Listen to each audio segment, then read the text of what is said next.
Hey, what's up, everybody? Welcome back to the JESS MARSHALL Podcast. Glad you're joining us this week. I get to have on a buddy of mine, Tyler Dozier. He's an event planner, an entrepreneur, really good sales guy, ops guy. Got really cool perspectives on some stuff that we've met several times. He's a master connector of people as well. I hope you enjoy the podcast. We're going to cover a couple of things, also talk about some current events. Enjoy. Hey, what's going on, everybody? Welcome back to the JESS MARSHALL Podcast. Wow. Mark that swipe. Bring it. When you were, how old are you? 28. So you're 28. So when you were going to college, social was a thing. Yeah, like not to the extent of what it is now, but it was definitely kind of the place that we played around. We never saw it as a tool that could actually benefit us in something like what the stories you heard were social media is actually hurting our chances towards like growth. It was the people that go and tweet something stupid that now like everyone's reporting it to the dean or someone in school or to their job or something. And it's like, they used this word or something like that triggered somebody. And so everyone saw the negative photos sides. of keggers. Yeah, or whatever exactly. Up there. Yeah, like Yik you yak. know, it was take the beer out of the photo, put it Bro, behind you or something. I mean, I'm so much older than you that I can with confidence say that if social media was relevant when I was a wild man and a rugby ridiculous rampager. Yeah. Bro, no. It's a different ball game. Things would not be going well for me right now. Yeah, and so, I honestly didn't see the value in social media outside of like paid adage until probably 4 years ago, where I started seeing, kind of that more influencer style marketing, not necessarily in that skeezy way, but kind of that, hey, I want to know, like, and trust you. And so I'm just allowing people to live life through my eyes. And that was like, I saw that paying off for people a lot more just by being at the forefront of everyone else's brains. And so social media has been really interesting to see kind of the trajectory. And now everyone's trying to do it. So, is it what's the next thing, or is it I've just got 4 years of head start on the rest of these people that are starting now, and I just got to stay consistent? I don't really know what the answer is there, but I'm interested to see kind of where that takes us. Yeah, right. Like, if you're not relevant now, don't not start just Right. because you think you're too far behind. It is important, I think, to be authentic, but you also, if you're in a business that requires some authority, some credibility, some integrity, like, be smart about what you're putting up there. Yeah. Right.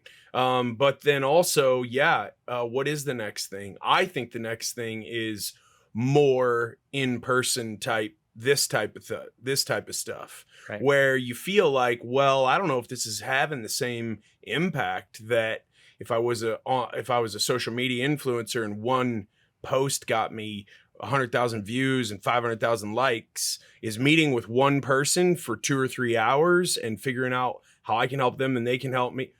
Well, if you really think about it, now with social media everywhere, marketing everywhere, pixel on your phone following you everywhere, right? You want to buy jeans, and then now you search something on your TV with YouTube, and then that same jeans, I mean, it's ridiculous. Now it's like, oh, maybe the pendulum swings back to smaller is better, and you build your influence one person at a time again, which is not what people want to hear, because it seems like social media is an easy button, but a lot of people are pushing that easy button. They're not getting results back. Yeah. Amen to that. I think I like how you said pendulum, because I was going to say it's almost cyclical. Like it's at times it seems like, well, this is what's cool. And then 3 months later, it's got to go back to the old thing. And then 3 months after that, it's going to go back to this. And it's this back and forth, almost like, how certain styles of like clothing do come back after time, right? Skinny jeans, dog. Yeah, they're back. And then they won't be cool, a couple years from now. And then they've never been cool or looked good on anyone. They don't look good on dudes who can squat 500, and they don't look good on dudes who are 500 pounds overweight. Like, I don't need to see your heartbeat through your shorts, all right? but yes, I agree with you. Like, complete agreement here that people want to use that easy button. They want to try to find a way that can expedite making money or building, an audience or influence of some sort. And it doesn't work that way. Like, you see kind of these Andrew Tate types that show up out of nowhere all the time, that are these, oh, I'm going to say some things like Stephen A. Smith, and, it's going to be polarizing and people are going to follow me quickly. But in the same amount of time that they get popular, they get exposed too. Like, it's so fast that I feel like these people, you can sniff it out pretty quickly, whether these people are actually really who they say they are or not. And I was getting my tires rotated, and there was some talk show up. This was earlier today. That's why I was late, actually, today. Sohail, what did Stephen A. Smith say about Rihanna and Beyonce? He said something about them. And is it in his new book? I'm not sure. Because, these shock jock types, especially the guys on TV, where you're on their channel. If you don't like what they say, you got 1,000 other options. Well, if you don't use TV, your TV is your phone. Yep. It's the same thing. There are people out there that are just saying crazy ass shit to get canceled half the time. Yep. Just so it gets eyes on them. Yep. He said, there's one thing she's not, referring to Rihanna. She ain't Beyonce. And anyone on social media that we're talking about, anyone at all, knows not to talk about either of those people. He can talk all the shit. Anybody can talk all the shit they want about anybody, Yeah. whether or not it does them any good, or that was their goal, right? Irritainment is definitely an angle. Yeah. People who say things to be the heel, Yeah. right? It's like the WWE. Yeah. You have the villain. Mm-hmm. Rihanna, What's her that one guy? halftime show, I think, is widely considered by many people to be the best halftime show of all time. It's now. up there. It's up there for sure. It's So what's he entertaining. doing? Yeah. What's that one guy, Rogan's buddy? Ari Shafir. Shafir, Yeah, Ari. Ari will say some stuff. I see, like, for me, it's easy in this Dallas market to kind of refer to Skip Bayless because he worked, Dallas Morning News. Started and at the Ticket. Yeah. When the Ticket started, Yeah, he was the first voice on the Ticket, Sports Radio 1310. And it's worked for him, for his whatever his goal for some becoming, whether it's famous or infamous, like, it has worked out for him, where there are people that have maybe a little bit more integrity that are still maybe working at the Dallas Morning News, would probably wish they had the salary that he has over at, or had at ESPN or wherever he's Fox, at. right? Yeah, exactly. With Shannon Sharp. But with him, when he was in Dallas, the big story that came out that he made up was that Troy Aikman was gay, and like, that was a huge thing, but everyone denounced it immediately. But that was like what kickstarted his rise to fame. And it's like, you know what? I'd rather take this longer, more integrity and character driven path, and, hope that I can get some of the recognition over time that you're getting with kind of the trash that you may put out there. But, Yeah, I guess it comes down to how you define success. So obviously his goal was to get as many eyes and ears on what he was saying as possible. Yeah. And I would imagine that a big way he's defined his success is through his paychecks. Yep. And so if that's how he defines it, and hey, there's no problem with defining success that way. right. I wonder, would you trade your good name? Because in the end, that's all we have. Amen. And in our as men, we pass our last name down to our offspring. Yep. Is your name and the name that your father and mother passed down to you, is that worth $8 million a year to you? For me, no. But then again, I'm not making $8 million in my pocket a year. I mean, it's worth right now, it to like the Island Boys of the world, or Yeah. They did not touch $8 million. Yeah. I don't know. The Island Boys, they're wearing don't they wear like 9 Rolexes all at one time? They all down fake. bad. Yeah. What I like to do is at the office, turn that so it's on full blast when the team all gets there, and then just take it off mute once everyone's in there. It's just so bad. It's amazing. It's awful. They're doing a whole bunch of work on Cameo now, so that's kind of where they've fallen to. That's what tells you yeah. how lasting Yeah. their brand is going to be. Yeah. How fast do you go from viral to Cameo? Yeah. That shows the trajectory. Just the Island Boys. Just look at them and you'll figure it out. Man, that's crazy. That cameo is kind of crazy, right? Wasn't Gilbert Gottfried like the biggest personality on Cameo before he passed away like a couple months ago? You know what? I wouldn't doubt it, one, by his personality, but there are some people out there that, you know, have some name notoriety in there. It's pretty funny because I actually did one for one of my friends for her birthday. Everything. It was like a famous athlete, right? Like you're more in the CrossFit community, the Tia Claire Toomey and everything, where, you know, she's a, 4 or 5 time games champion. And she did it and everything. How does she stack up to like the Demi Bagleys of the world? Man, it's different. I would say, man, Tia is like next level. You remember like the kind of Simone Biles era of like just domination. Yeah, that's been Tia Claire for Tia years. Sohail, see if you can find a video of her. Tia Claire Toomey. Yeah, Tia Claire Toomey. She's out of Australia, and she's just, like I said, I think it's either 4 or 5 times champion, but she has just absolutely dominated the field over the years. She won't be competing this year because she is pregnant, but yeah, gonna put those washboard abs to dude. She's there she is. She's still like, even when she's still pregnant, jacked, and she's about to have a kid. It's That's funny awesome. because she's pregnant, and in these workouts, she will go and crush 95% of the world in it, even pregnant. Like it's, and like scaling this stuff. It's funny because you see these people that work every single day and they're still getting like double the amount of time that it's taking her to get these workouts done. Wow. She's just unreal. It's typically like going into that last day of competition, she's one of those people that it's like, me first place, I could get last place in the rest of these workouts and y'all could not catch up in points. And so it's her versus the field typically. And that's crazy. Did she who's she having a kid with? Another CrossFitter? yes. So they're gonna have like the CrossFit LeBron? Yeah, her husband's her coach, but they have been together, I don't know, 10, 13 years, something like that.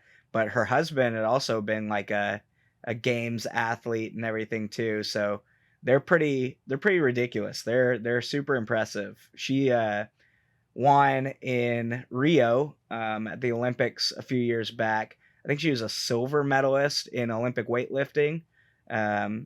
So, you know, these people coming in, they're not just athletes. I'm already tired, and I've watched her do like 5 reps. Yeah, doing just some wall walks. Yeah. You know, some handstand stuff. But she's a unit. That's for sure. You know what I think you should do is you should start your own company that rivals this shout out company. Oh yeah. But it's gonna be a joke, and so you should just get like, you should be on there. Yeah. I'll go. Let's shoot it here. Yeah. Perfect. And then instead of like, what's a good cameo cost, like $50, $75? Yeah, about that. We'll charge like $5. Perfect. And I'll just be like, what was your friend's name? Yeah. What was with this girl that you Todd. Todd, what's up, dog? Happy fucking birthday, bro. And he's gonna be like, this is cool, but who the hell is this guy? What is going on? Honestly, I might just start going to the people on the street like, hey, it's my buddy Todd's birthday. I need you to just give me the best roast that you have for this guy right now. Even better. Let's go over to like where we had coffee. Let's meet like there at Inwood and Alpha. There's always like 5 people there trying to collect their mortgage with a cardboard sign. You're just gonna walk up and be like, what's up, dog? All right. I need you to make up the craziest joke about this girl you've never met. And then he says it, and then you're like, here you go, man. There you go. Yeah. Here's one drumstick. Or $1. Yeah. Here's one double. What can you get at Mac? They don't even have a $1 menu at McDonald's anymore. No, maybe a McChicken be the closest thing you get over but there. But now if you want 2 McChickens, it's like $3.50. Yeah. Yeah, it's funny. They took away some of the stuff that was like, you know, you could get, I don't know, I want to say it was like a double cheeseburger or something like that for $1. And now it's like, no, you can no longer do that. It's but like you can buy the 165. You can get the 2 double cheeseburgers for $165. Have you ever seen that? Have you ever seen those videos that Hormozy does where he talks? Because he says he and his wife, they never cook at home. Oh, really? They eat out and they're both, in the gym space. Yeah. He's obviously pretty ripped. Yeah. he lifts a weight here or there. Yeah. And he'll be like, yeah, so if you really want to bust the matrix at McDonald's, you go, you order, and then you ask them for an extra chicken breast, and they will give it to you, and it's like $1.29. Interesting. That's probably one of his most valuable videos, in my opinion. Yeah. Well, McDonald's messes me up. McDonald's, you ruins shouldn't me. be going to McDonald's if you're older than like 22. Yeah, there you go. Yeah, I like that. Yeah, and if you're driving through the McDonald's and you have like any gray in your beard, they should be like, I'm sorry, sir. I can't serve you. Yeah. Not only should you not be here, but it's weird that you are. Yeah, yeah. And you also got a Happy Meal? Like, What's a more age appropriate fast food drive-through? I mean, Whataburger, which is so terribly overrated. Yeah. Oh man, that's a hot take. Being here in Texas. I think we got. No. I'm saying it's better than like In-N-Out. In my opinion, the best fast food burger in Texas is Burger Street. Burger Street's and it's good. not even close. I like Burger Street. Have you ever been to Culver's? Yes. The It's pretty greasy, but I'm Is a it big good? Yeah, dude. Like So you're going cheeseburger? Jess Like if is- you're going way off the res? Jess is Midwestern. I don't know how he has. I'm not Midwestern. I'm Northwestern. It's in my fucking handles, dog. Your Where the fuck accent- do you get Midwest Your out of the accent Northwest? says otherwise. Your accent says your otherwise. accent says otherwise. Everyone is giving me shit about that these days. And I'm like, I don't hear it. I don't even hear. Is this it? Yes, this is a good video. Pump up the volume on that motherfucker. I used to game the McDonald's menu to eat cheap and tons of protein. I would go there and add a chicken breast. And if you add a chicken breast to a meal, it's $1. And so one day I asked her, I was like, can I just have all chicken breasts and not have a meal? And they were like, sure, if you want to. And I was like, how many can I have? They're like, as many as you want. I said, can I have 6 chicken breasts? And they were like, okay, that's $6. So I got 6 chicken breasts and I said, how many sauces can I have? They're like, they're free. Have as many as you want. I got honey mustard, I got barbecue, I got ketchup, I got mayo. I mixed all those That's a together. lot of And I empty was able to eat calories. 100, Yeah, it 150 grams of protein in one sitting for under $6 as a single guy who had no money.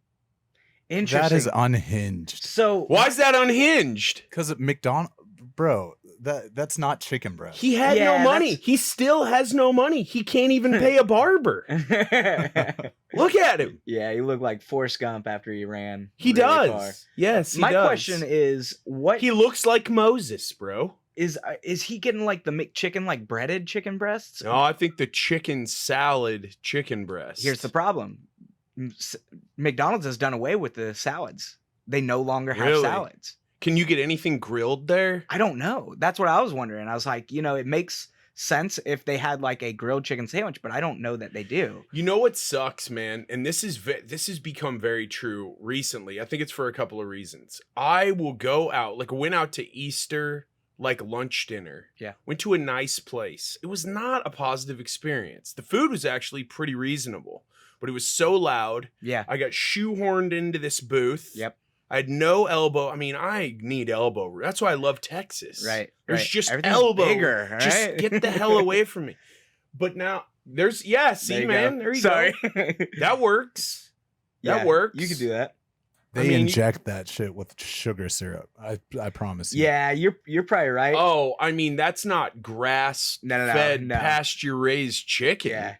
Yeah, that's the processed. But if Yeah. you're in between a rock and a hard place, like you have $2 and Yeah. you're hungry and you just finished up a meth bender, then maybe that's your only option. I don't know. I mean, and when gains are still life, you got to still get your Look. protein in. Look, sometimes to get through a week, a little meth, Yeah, just a like a gentleman, Yeah. just a little bit of meth, and then you don't have to eat for a few days, but then you're like, wow, I'm hungry. I feel I got a loose tooth because I just smoked some battery acid or whatever the hell's in there. I have no money. Oh my I god. spent it all on crystal, and I need a way out. So Hill, I mean, you can relate, right, man? I mean, Been yeah. there once or twice? I mean, Adderall, same thing. Adderall is the same stuff. it's a That stuff molecule is- off, bro. Yeah. It's It's Yeah. just a Yeah, molecule. it doesn't hit different. the same, right, Jess? No, it doesn't hit the same. You really need the bowl. You got to roll the bowl Yeah. to get the right. Absolutely. I have no experience with any of this, but but I've watched the movie Go Yeah. before, so I know what I'm talking about. I get all of my experience about about crime and drug life through movies. Yeah. And I feel like it's realistic. Honestly, that's probably not a bad place to start. If you're wanting to learn the ways, you could probably go watch a couple movies. I mean, here and cocaine. Like, give me a $5 bill. I don't know if that's flour or powdered sugar. It's vitamin B12 normally. Yeah. It could be ant poison. I don't know. Yeah. I don't know. What's it supposed to feel like? I don't know. You're snorting it into your nose. That's already probably going to be an uncomfortable sensation. I will say, I have seen some people over the years at, like, for instance, certain people. Yeah, it's certain people. Yes. we went to a New Year's party this year at a hotel in downtown Dallas. Something my brother got me tickets for Christmas or something. He's just like, hey, I know you like new cool experiences. Go try this place out. And we show up there. It's a masquerade party, right? So already, like Eyes Wide Shut or something. Yeah, very weird. Yeah, very odd. We're already off. That's red flag number 1. That was red flag 1. Red flag 2. Elevators open. We walk out. There's a girl completely topless, just getting air sprayed. Like they're doing some art design, and this is like before you even get the wristband to go in. This is like the hello to. Before they even shake your hand. Okay. That's red flag 2. Red flag 2. That's a green flag for some people, though. Actually, you know what? Let me backtrack a little bit. Before that, so red flag 1 is the ticket. Red flag 2 is in the elevator on the way up to the floor. There's a room or 4 or 5 females and 1 guy in there, and they walk in, and she's got to be mid-50s. She's probably 4'10", mid-50s, and she said, "We going skiing tonight," and she's like looking at us, like me and my date, and she's like, "We're going skiing tonight." She's like, "We're going to the slopes," and I'm like, she's talking about cocaine, right? And then, so that was number 2. Number 3 was then the air spray. Talking in code. Yeah, That's but how like, cool but she still is. open about it. And I'm also like, you're at a New Year's party and you're in your mid-50s, and you're like repeating it. go to sleep, And, but then the third one was once they started doing it out in the open of the dance floor. I was like, oh, y'all just went to the windowsill and started breaking this out. So if it's not a movie, it's the past experience of seeing the reaction of first it looks like pain in the nostrils, and then it looks like they could do at least 3,000 jump ropes unbroken. Yeah, it does. I've been at concerts around people who were not like in my group of friends, right? And the level of annoying. I was at the Rogan show back in April of last year, and there were dudes doing it, and the level of I was just like, they must be having fun because they're so annoying. Yeah, that I would like to throw them down this flight of stairs. Yeah, that's like y'all are enjoying yourselves. No one is enjoying your presence though. Like. Yeah, it doesn't seem like it's a performance-enhancing substance. No. But maybe it is an experience-enhancing substance. I don't know. Yeah, it brings out the dumb that's trapped inside. They've been That's hiding very the true. dumb, and now it just comes to life. It just invites it right out. Exactly, yeah. It opens the barn door. It's like, come on out Come here. on. See what you got. Yeah. Let's It's see a how great idea to actually take your stupid pants you are. off right now. Like, you know how MDMA makes you connect with others? Blow Yes. makes you really feel yourself, and that's it. Like, it's very self-centered type of thing. It's the selfish drug. Yeah. It is. Yeah. Listen, I think everybody should be able to take whatever they want, whenever they want. Okay. I think that it's not the government's place to be like, no, wrong, especially when you figure out that they're backing cartels. Right. You go back and look at the origination of crack cocaine Yep. and where it originated, Yeah. who was behind all that, and you're Yep. like, come on, man, we're dumb. We Yeah. were born at night, but not last night. Yeah. Like, thank you, government. Yep. Do whatever you want, whenever you want, as long as it doesn't hurt other people or kids. Yep. I'm fine Yeah. with that. I think that actually that's important. We're supposed to have certain freedoms here, and the government is involved in way too much already. Yeah. But man, I just don't think that people understand when they start using stuff like that how progressive it is. Yeah. They It's a use and they're slippery like, slope. man, that was awesome.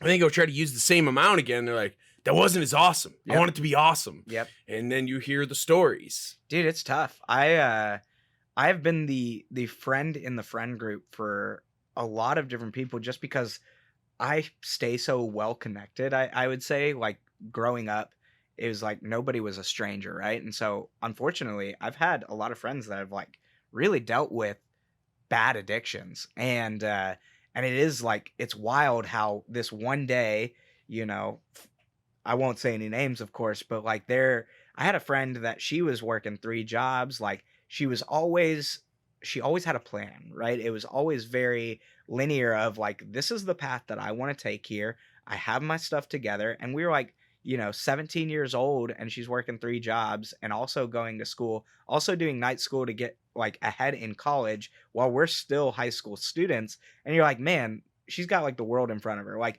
beautiful, one of the most beautiful girls in school.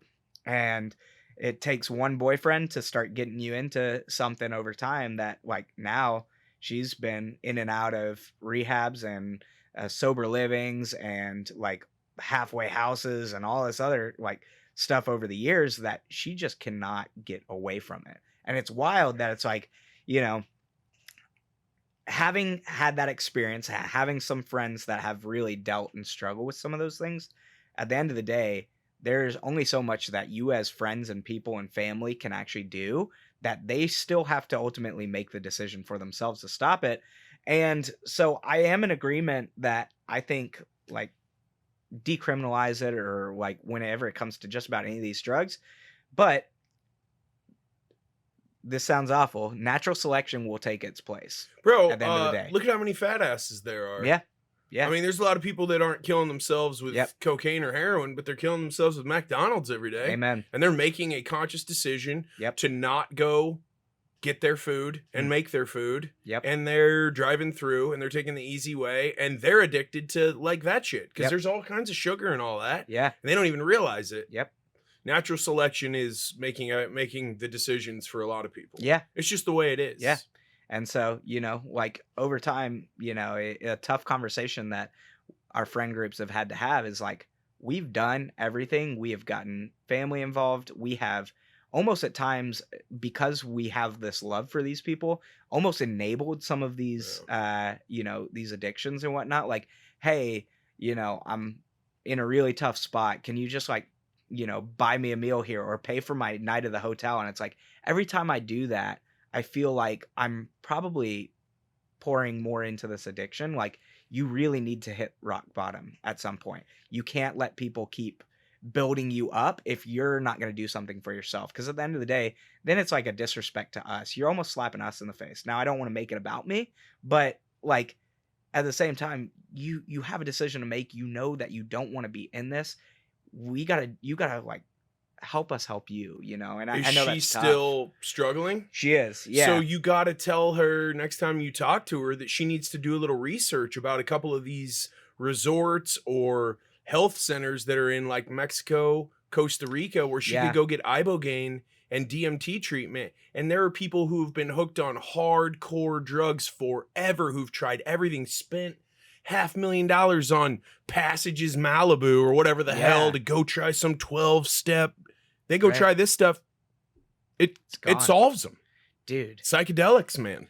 Yeah. They're the way. It's the way. The stories are crazy. You should get on Reddit just one night when you can't sleep and just, it's crazy, dude. Dude, I am nuts. Unfamiliar with those places, but obviously they're everywhere. They're popping up all over. And that's the place. crazy. Like, because you started saying like, oh, resorts and things like that, and my mind immediately goes to, well, that's expensive here in America because it is ultimately a business for people. Like, it is so well funded in some of these areas that we don't want to make people better. We just want to keep them sick and rehab keep them. clinic. Yeah, like we don't rehab people. Have you heard of that movie Body Broker with Frank Grillo? No. Pull that up, Sohill, on IMDb.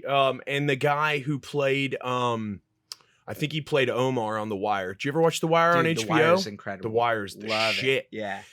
This is a crazy movie, dude. Just about how the rehabs, that they're in the whole thing, man. This is their business. If they don't have patients, they're not making money. Yep. And unfortunately, the ibogaine and all that is moving this direction quickly, if not already there. Really?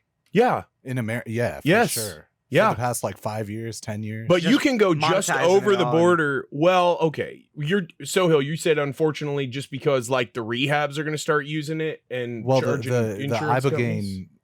stuff is getting like people are seeing the money in it. Yeah, and that's a weird deal because it's a plant. Exactly. And that's the whole. I'd be remiss to say that this whole concept of natural selection, like, sure, maybe that's what it is, but also the roots of like these diseases neurologically, genetically, and societally are just so unaddressed because of big pharma and because of these systems that benefit from not researching or addressing those roots that we're totally forming this environment for people with those diseases to not succeed. Don't you think a rehab would be happy to see you back? Yeah. If they had you in for 28 days or 90 days and then you relapsed and then your mom and dad sent you back or your wife sent you back. Yeah, that's the problem. Like all that starts right at the top, right? Like the workers in there, like they don't want to see that for you, right? But we can't be all such a small piece. Yeah, we can't be all idealistic. I mean, the only way that these companies make money is by making money. Yep. They like, okay, maybe ibogaine, maybe people can figure out how to monetize ibogaine to this degree where the money, because the money in rehabs is astonishing, man. Yeah. It's fucking staggering. Yep. It's crazy. Yeah. And everyone's like, well, they're helping people. I don't know, man. I don't know. Yeah, let's see. A lot of these rehabs, like the co-ed ones. Yeah. People come out of those and they get connected in there, and then they go out and try to start a life together, and then they're back in a worse position than they were, but they're both relying on each other. They're destructive to one another. Yeah. There's a lot of research, even with LSD helping alcoholics and habitual drug users, along with people who have major trauma and emotional issues and PTSD and things like that. I think that's awesome because I do think, like Sohail said, I mean, all you have to do in this country, the United States of America, which is the greatest country on earth, but it is a big LLC, man. Yeah. Right? Yeah. I mean, it is. Yeah. Is just follow the money. If there's a huge problem like homelessness, follow the money. Yeah. Just follow the money. Yeah. If it's not getting solved and we keep throwing money at it, just follow the money. Figure it out. Who's getting paid? Why isn't this getting solved? Yep. Why aren't these people getting any help? It's a crazy deal, man. There's a certain pandemic that just happened that The reminds cold? me. That just reminds me of all of that, honestly. But there's no better business plan than creating a demand where there never was a demand. Yeah. And then creating a supply miraculously. we have no vax. Yeah. There's no vax. No. And then within one day, 3 companies are all releasing the vax. Yeah. Oh, we were able to speed through the research and we don't need to go through any of the trials, any of the protocols that we've always put in place. No. Watch out. My boy Actually, Trump this vax works differently than other vaxes. If you take this vax, then you'll never even get sick. Man. Watch out. My boy Trump did a lot of work to get that through. He's Orange Man good, right? A lot of he pushed it through. Yeah. He's out there talking. Didn't he beat it without the vax, but then he got vaxxed? Yeah, actually. And the blind followers of that guy blow me the fuck away. Yeah. Oh. Why does everyone have to be on teams around here? No. I mean, okay, if when you go to vote, there are 2 options, and one is so terrible that you can't imagine, and the other is so terrible but okay. Yeah. That's not a solution. No. I don't feel represented by the guys at the top at all. No. It's the lesser of 2 evils. Do you feel represented by a billionaire with fake hair? I do not. Yeah, no, that doesn't sound or like by me. a millionaire who can't climb a flight of stairs? Yeah, that's tough. I think the conversation that we have so often is that people, like media especially, wants you to think that everyone is this far left or this far right. And they're saying you're either this or you're this. But reality is a lot of us are really close, and a lot of us see a lot of this bullshit. And I think a lot of us are towards this middle. And I think that this gap that they've created is actually probably only about that big, right? And everyone falls a little bit closer towards the middle. Like they actually think with a little bit of logic, right? And those are the people that I feel like are getting kind of silenced, that are kind of getting the shit end of the stick here. When They're either silenced or they're such doers in life that they're like, you know what? we could sit around for the next however long and talk about how unfair this is or that is. That gets me no closer to my goals in life. So I can't change the fact that maybe the push is the top is pushing down on the bottom, because that's how it's been since the beginning of time. Since there were men on this earth, Right. they pushed down on lesser men. That's what they did. Yeah. And they rose up above them by stepping on their backs. That's what absolute power corrupts absolutely. That's always been true. It will always be true. This is not some city on a hill like the Kennedys said. These are men. They are motivated by power and money. We're not breaking any news to anyone. Right. I think the people in the middle who do critically think are just like, you know what? Fuck social media. Fuck sitting around and talking about it.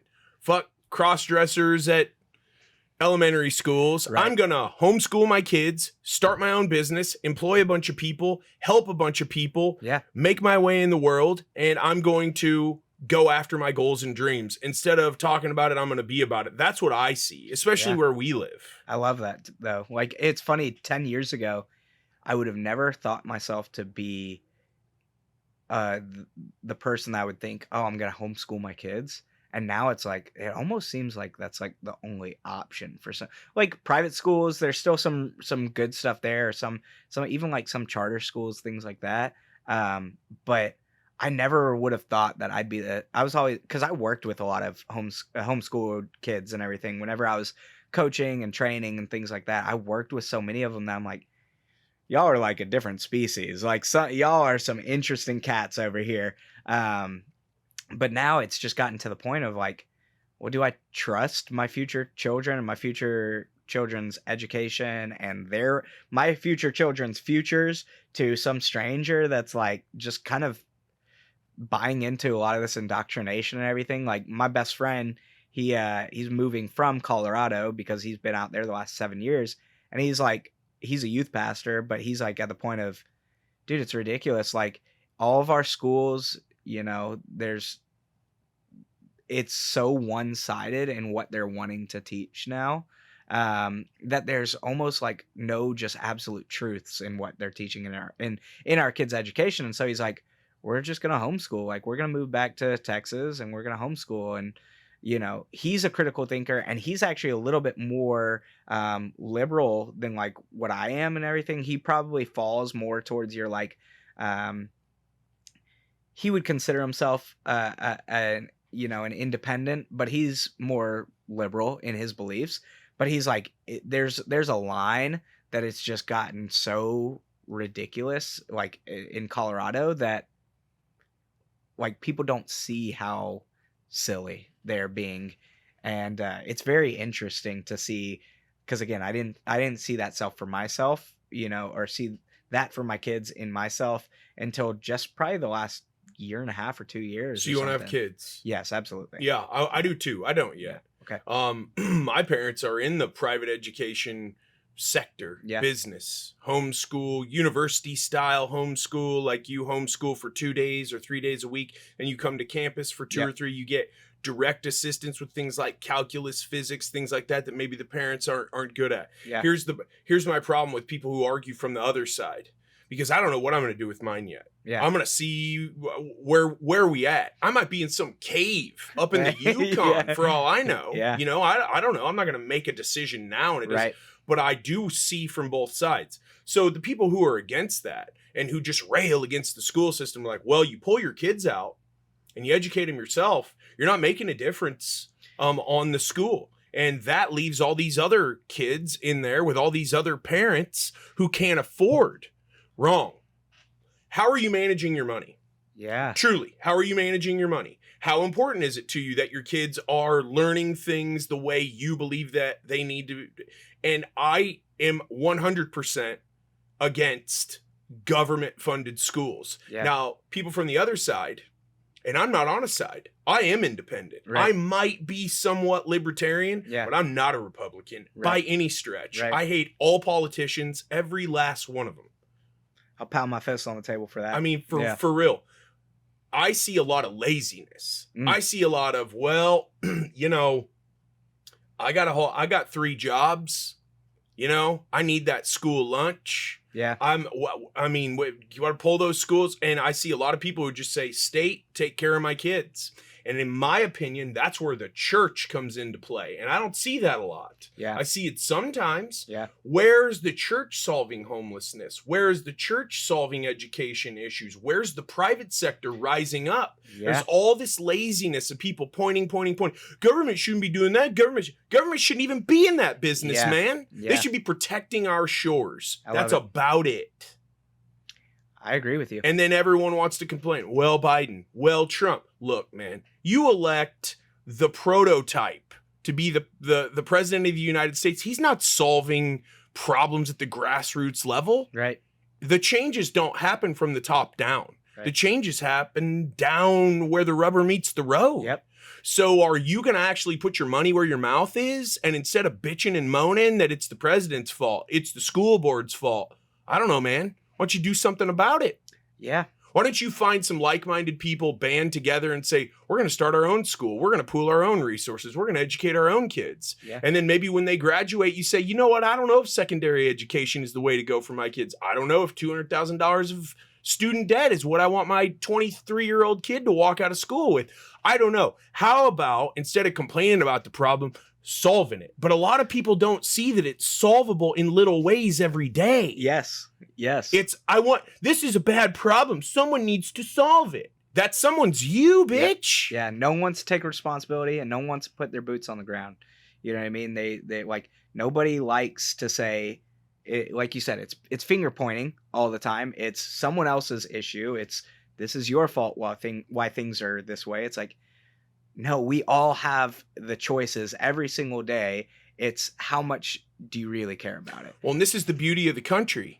You're supposed to be able to have your beliefs, and you are free to have those beliefs. Yeah. Does that freedom mean no one's going to criticize you? No. Does that freedom mean if you work for a big company and they tell you you have to get the jab, or you have to do this, or you have to do that, you might lose your job?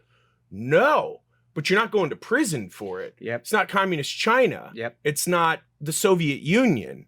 So people in Florida, lots of libs in Florida, they complain about the Florida school system. Oh, DeSantis is ruining. Homeschool your kids, man. Yeah. Whatever your beliefs are, take some fucking action around it. Yeah. This is a novel concept, is it not? I love it. Right, come on. Yeah, you could you're right. probably do with less. I think a lot of people during the cold figured out we don't need 20 apps. Yeah. To take in content. We don't need Uber Eats 7 nights a week because we're so busy with 20 jobs. Have fewer jobs, get rid of a car, have fewer bills, go buy a few clothes at Walmart instead of Gucci. Like, you could do more with less, or start your own business, work really hard, make more money. Don't complain about the cost of the steak. Yeah. Make more money. Yeah. This is not hard. These Yeah. are not if it comes down to the laboring class is doing nothing but holding up the system. What about if the laboring class just said, you know what? I'm going to take my labor, which is valuable, not just to me because you pay me for my time. Right. It's actually worth more to me than what you pay me for my time. I'm going to take my labor over here. I'm going to get really, really good at it like you're doing. Yeah. With what the business that you've built, the brand you've built, your skills and abilities. I'm doing the same thing, and I'm going to make that my thing. And my labor is mine. And Yep. if you want it, you get to pay a premium for it. Yes, you and do. then I free my time up to educate my kids like I want.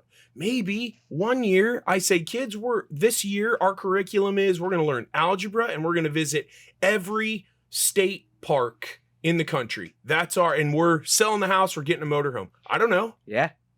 But that's your freedom. You have created the time freedom in that, and you have that ability to do so. It's like, what's stopping you? People and just don't want to do that work. They don't want to do the work. And what they would rather do is sit back and complain Yep. about this ethereal thing, government, which is made out of what? Other people. Yep. So other people are putting their interests in front of yours. How about if for a minute you took your interests, you got real clear on what your priorities were, you wasted not 1 minute of any day, and you didn't waste 1 ounce of energy, and you went out and made it happen, which you as a younger guy can see works. Yeah. Because you've been working with entrepreneurs and small business owners who are like, I want to homeschool my kids. I hate the way Trump does things. Right. I hate the way the elites are. I hate all of these things that I feel like all these advantages the wealthy get. I want my own advantages, or whatever their viewpoints are. Viewpoints have nothing to do with being American. Being American means if I'm not breaking laws, hurting other people or children, I can thrive. I have at least that fighting chance. Yep. I can own property. You can't even own property in a ton of other countries. The state owns all the property. Yeah. And yet we sit here and go, it's everyone else's fault.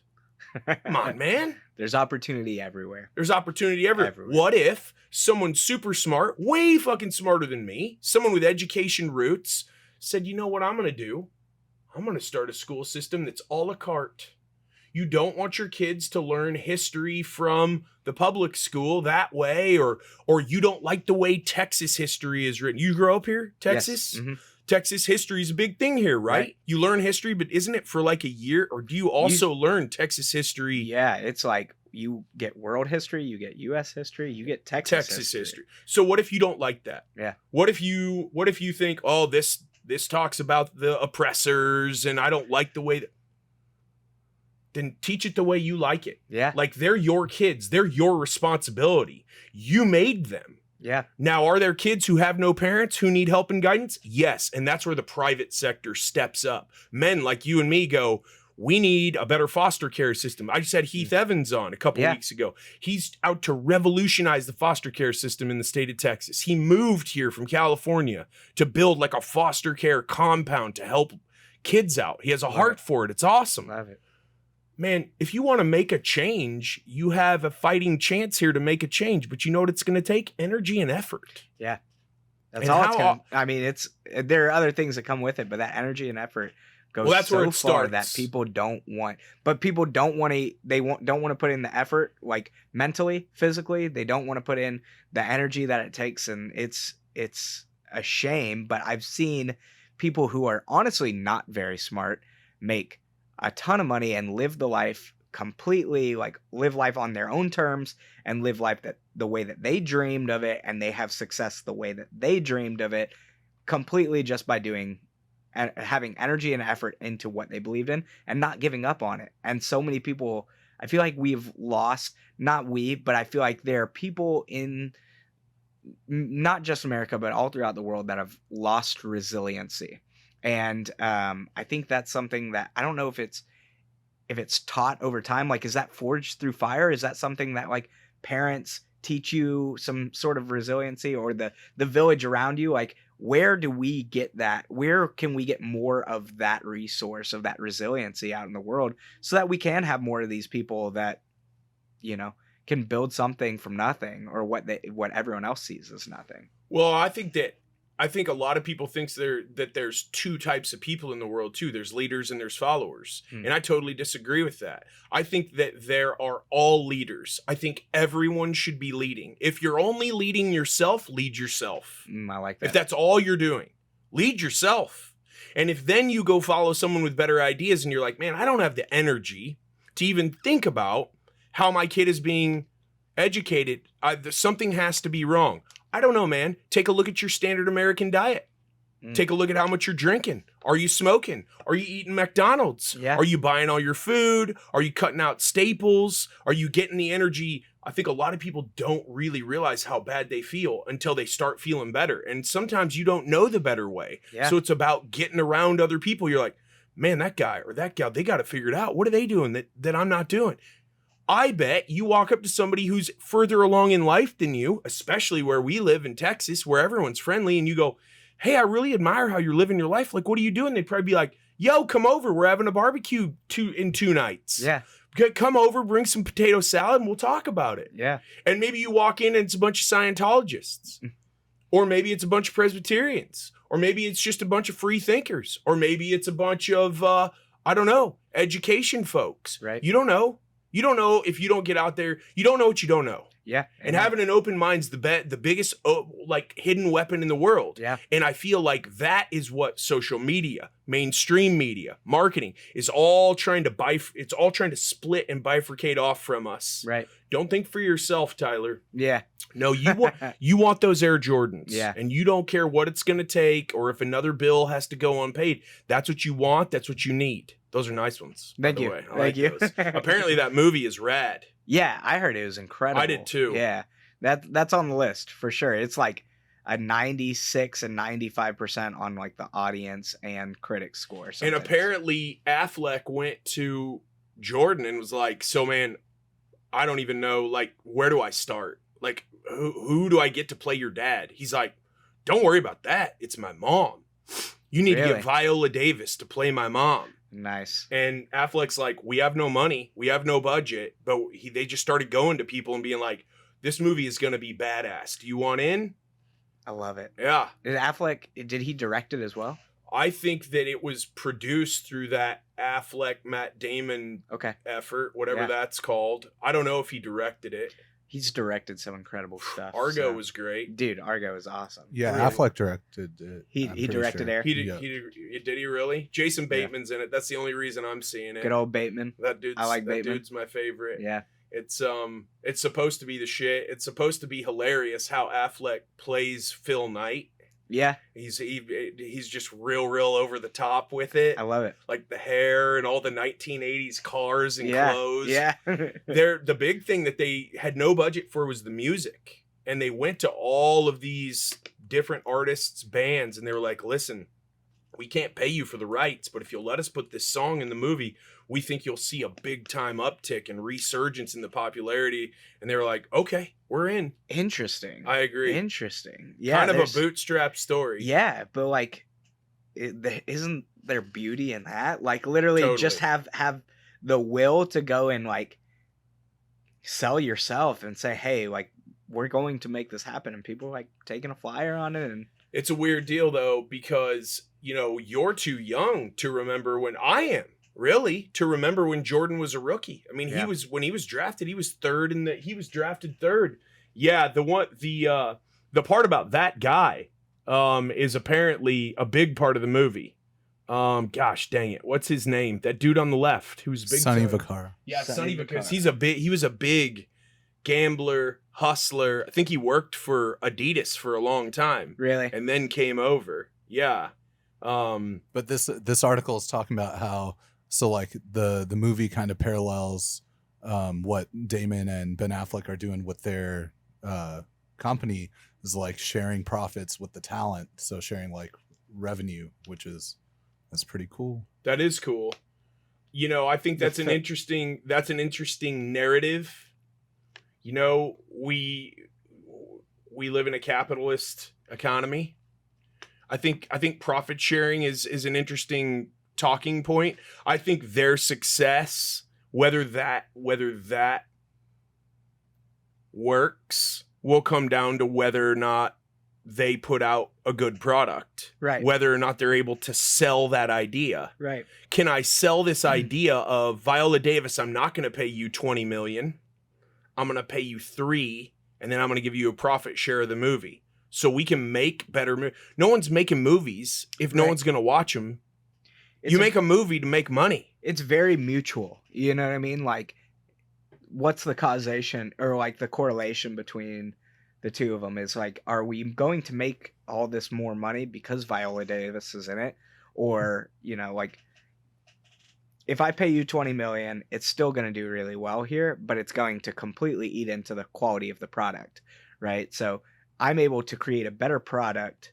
And then you're ultimately still going to get that 20 million through these profit shares. I think it's a very interesting concept there of like, what is the correlation? What is one making the other better, or do they both kind of have to live off of each other? Like without Viola Davis, is the movie the same? Probably not, because Michael requested her specifically, and, without, I don't know. I'm just, Totally the wheels agree. are turning over here on it, right? The actors we're talking about are already really successful, really rich, but right. I want to see the cinematographer. I want to see the PAs get some profit. You know what I'm saying? Yeah. It's still, the movie would not be the same without them either. Right. Right. No doubt. But the cinematographers and the PAs have to be incentivized in some way to be the best at their craft. Yeah.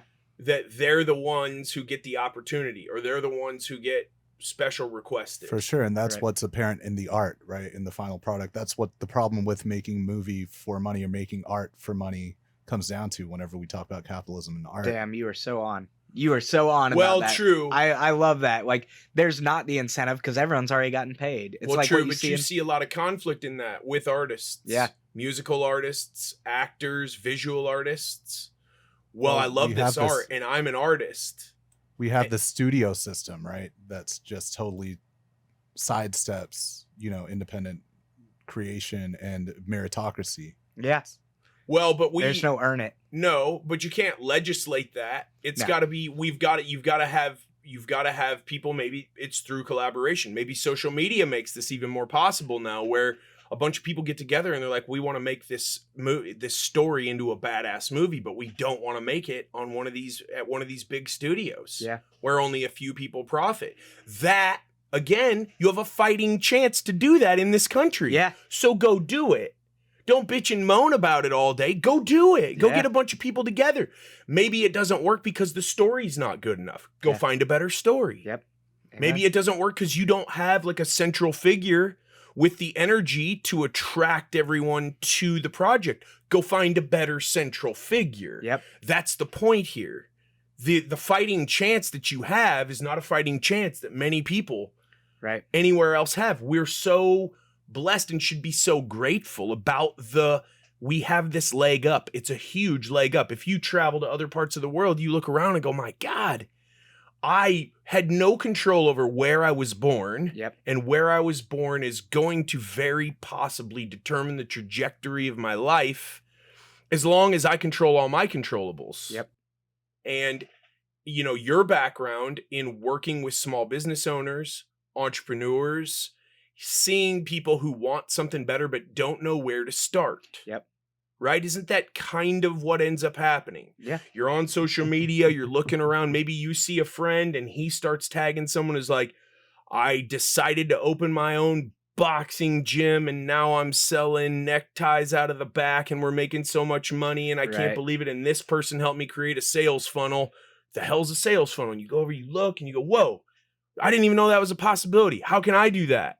And it's creating these opportunities where people can do it themselves Yeah. by collaborating with other people who've already done it themselves and who have an abundance mentality where they're like, come on, man, Yeah. we'll show you how it's done. Yeah. Yeah, it's going to cost you some time and resources, but if you really want it, that should be no big deal to you to invest. Yeah. What's the energy like when you're around people who are in those circles going, this changed my life? It totally changed my life. I knew there was something better out there for me.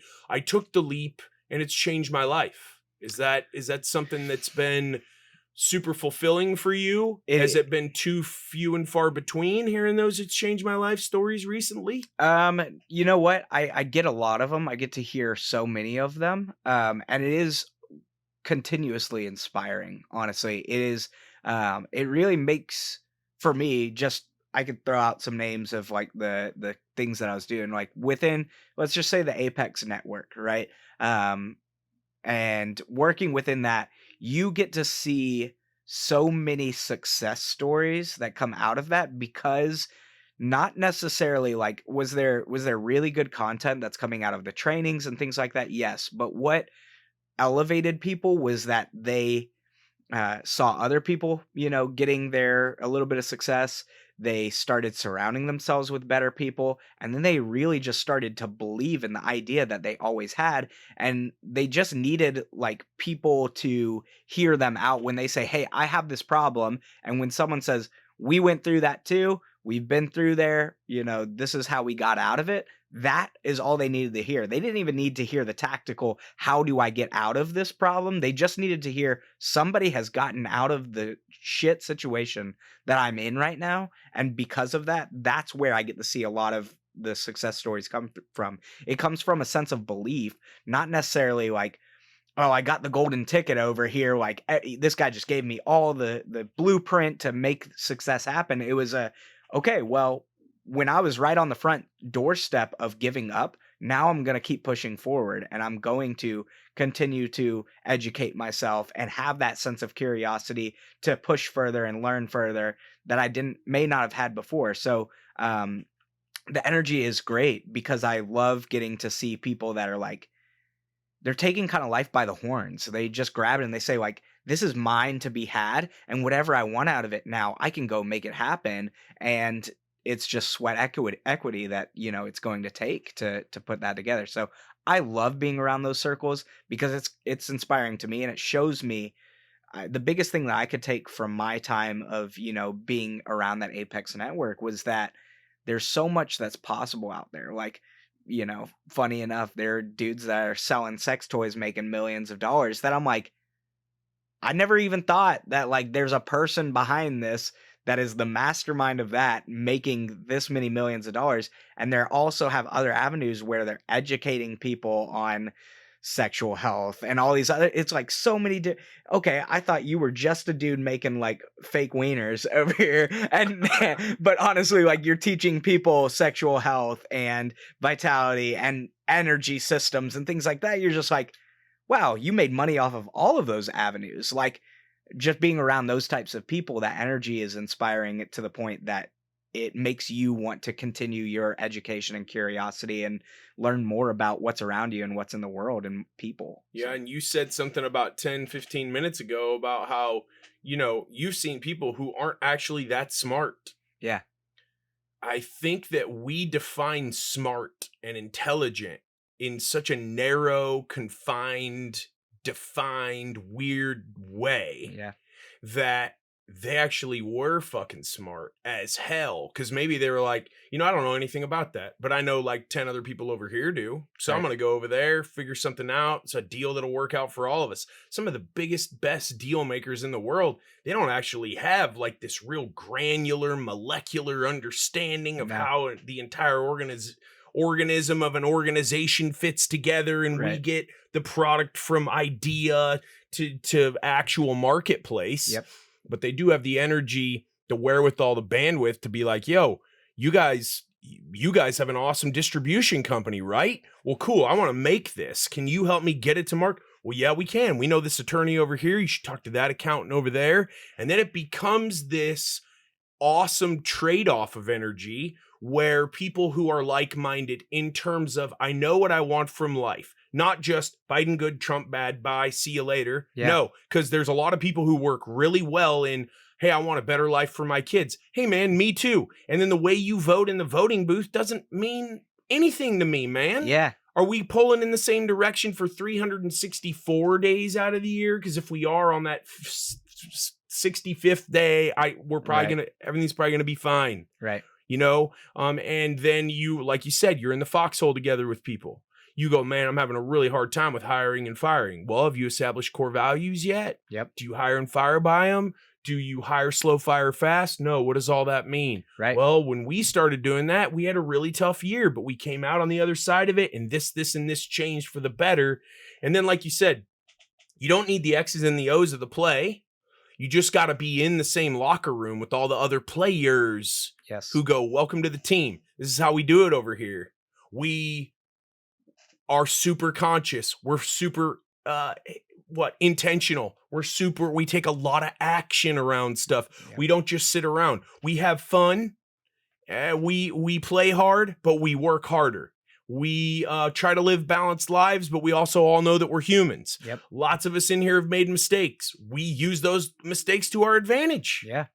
And that's this weird trade-off of energy. You know, like I know that when you sit with someone where you do have aligned thought patterns, you are like-minded with those, when you go away from those experiences, you leave on a high. Yeah. It's a super positive, uplifting experience where you do leave with the belief. Yeah. If you don't have the book smarts, and everyone says you don't have the book smarts, but you have the belief and you won't quit, holy shit, you're going to get so much further than someone with the book smarts who doesn't believe and who quits as soon as anything gets tough. Yeah.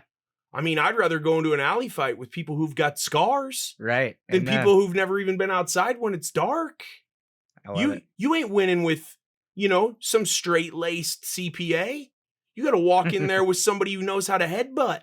Like, you know what I'm saying? Yeah. And business is a knockdown drag out a lot of times. Yeah. And it's business that helps set people's lives on a different trajectory where they could conceivably even consider the opportunity of educating their kids themselves. Yep. Or putting taking their kids out of government, state-run education that everyone just complains about, actually making a change. Or here's one better. Jordan Peterson says this all the time. You don't get the privilege of bitching about your school if you don't go get your ass on the school board Yep. and make a change. Yep. You either do that shit or shut the fuck up. Yep. Just like you don't get to complain if you don't go at least vote, man. Yeah.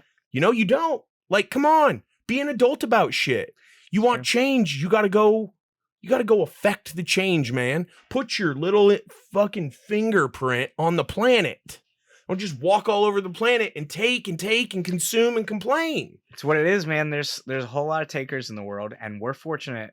I've been fortunate enough, to be around a lot of people that I have been blessed to be around a lot of givers, but I learned very early on, like whenever I was managing the gym and whatnot, I had all these people that were, they started before me, they were 10 to 15 years older than me, but they were just okay with nothing more. You know what I mean? And so you'd come in there and I'd go above and beyond in what I'm doing for my work. And I'm always trying to go that extra mile, always kind of tracking the KPIs of like, okay, this is where I went well, or where things went well, things didn't go as great. I actually had the data behind those things and say like, this is what my turnover looks like. I know how many kids a week I'm coaching and working with.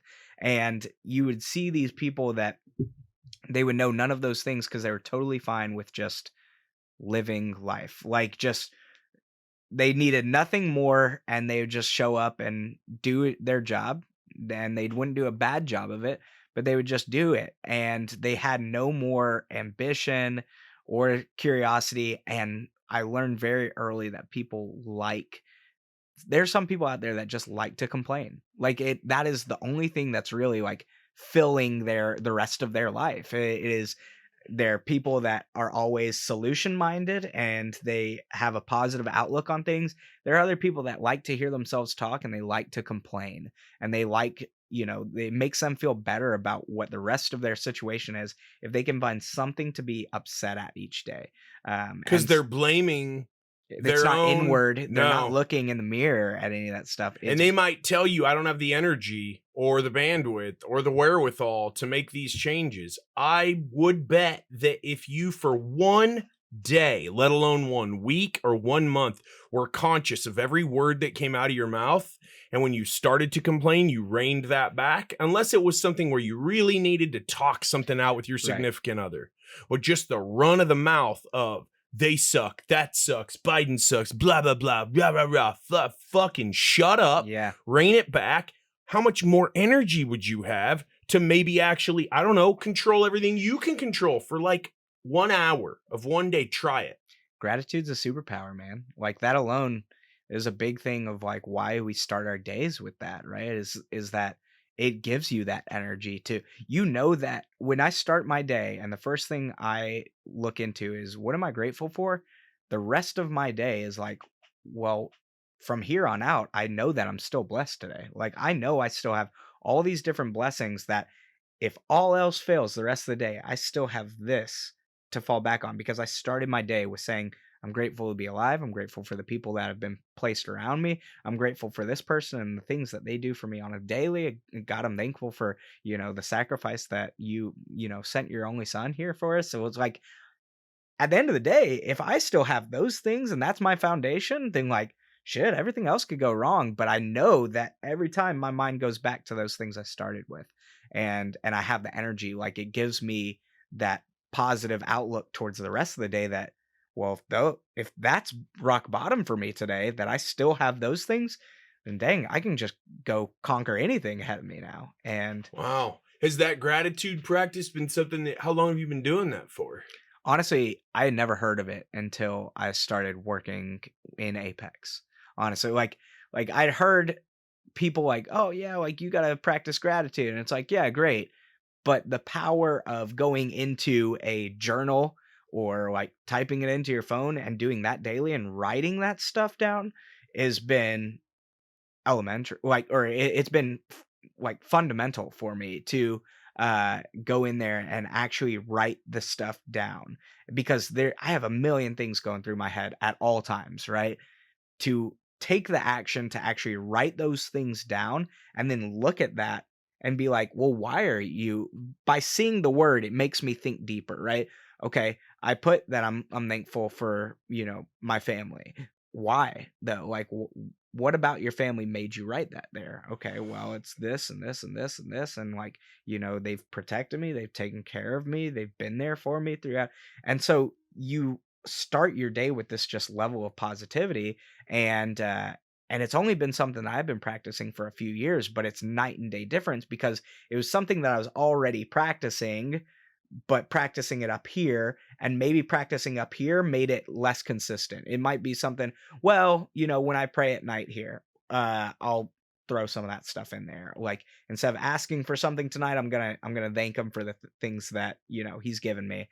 Or maybe it's on Monday I remembered to do it, so I did it. But now, like, just making that part of the calendar and just saying, like, when you wake up, this is what the alarm says. It says, all right, pray and gratitude. Okay, well, I go and write that stuff down, and it starts my day just with that. And so, getting pen to pad, or pen to paper, has really um, taken that to the next step. It's all these little micro details, I feel like, that separate us from being good to great. And so, that step towards greatness for me was no longer just keeping it up in my head, but actually putting it down on something that I have to write it, and it's now logged, and it's something I can look back on even on the bad days. Now I have a track record of, hundreds of days that's like, okay, well, on this day, this is what I have. Oh, these great things happened to me. Oh yeah, that, like, maybe life isn't so tough or so bad after all. And I think everyone needs those subtle reminders every once in a while of, like, things could be worse, and they can always be better, but let's be present in this moment and know that you do have something to be grateful for. You've got another day on earth here. Like, you do have the opportunity today to go make something from nothing. Like, you could jog the $1 million idea today, or the $1 billion idea, or you could get the $1 million hire today that's going to take you to that $1 billion, exit, or whatever it is. And so, it's, you know I've been able to live a more abundant life since practicing my gratitude, and I love it, dude. When you are meeting new people, are you looking at those people as potential mentors?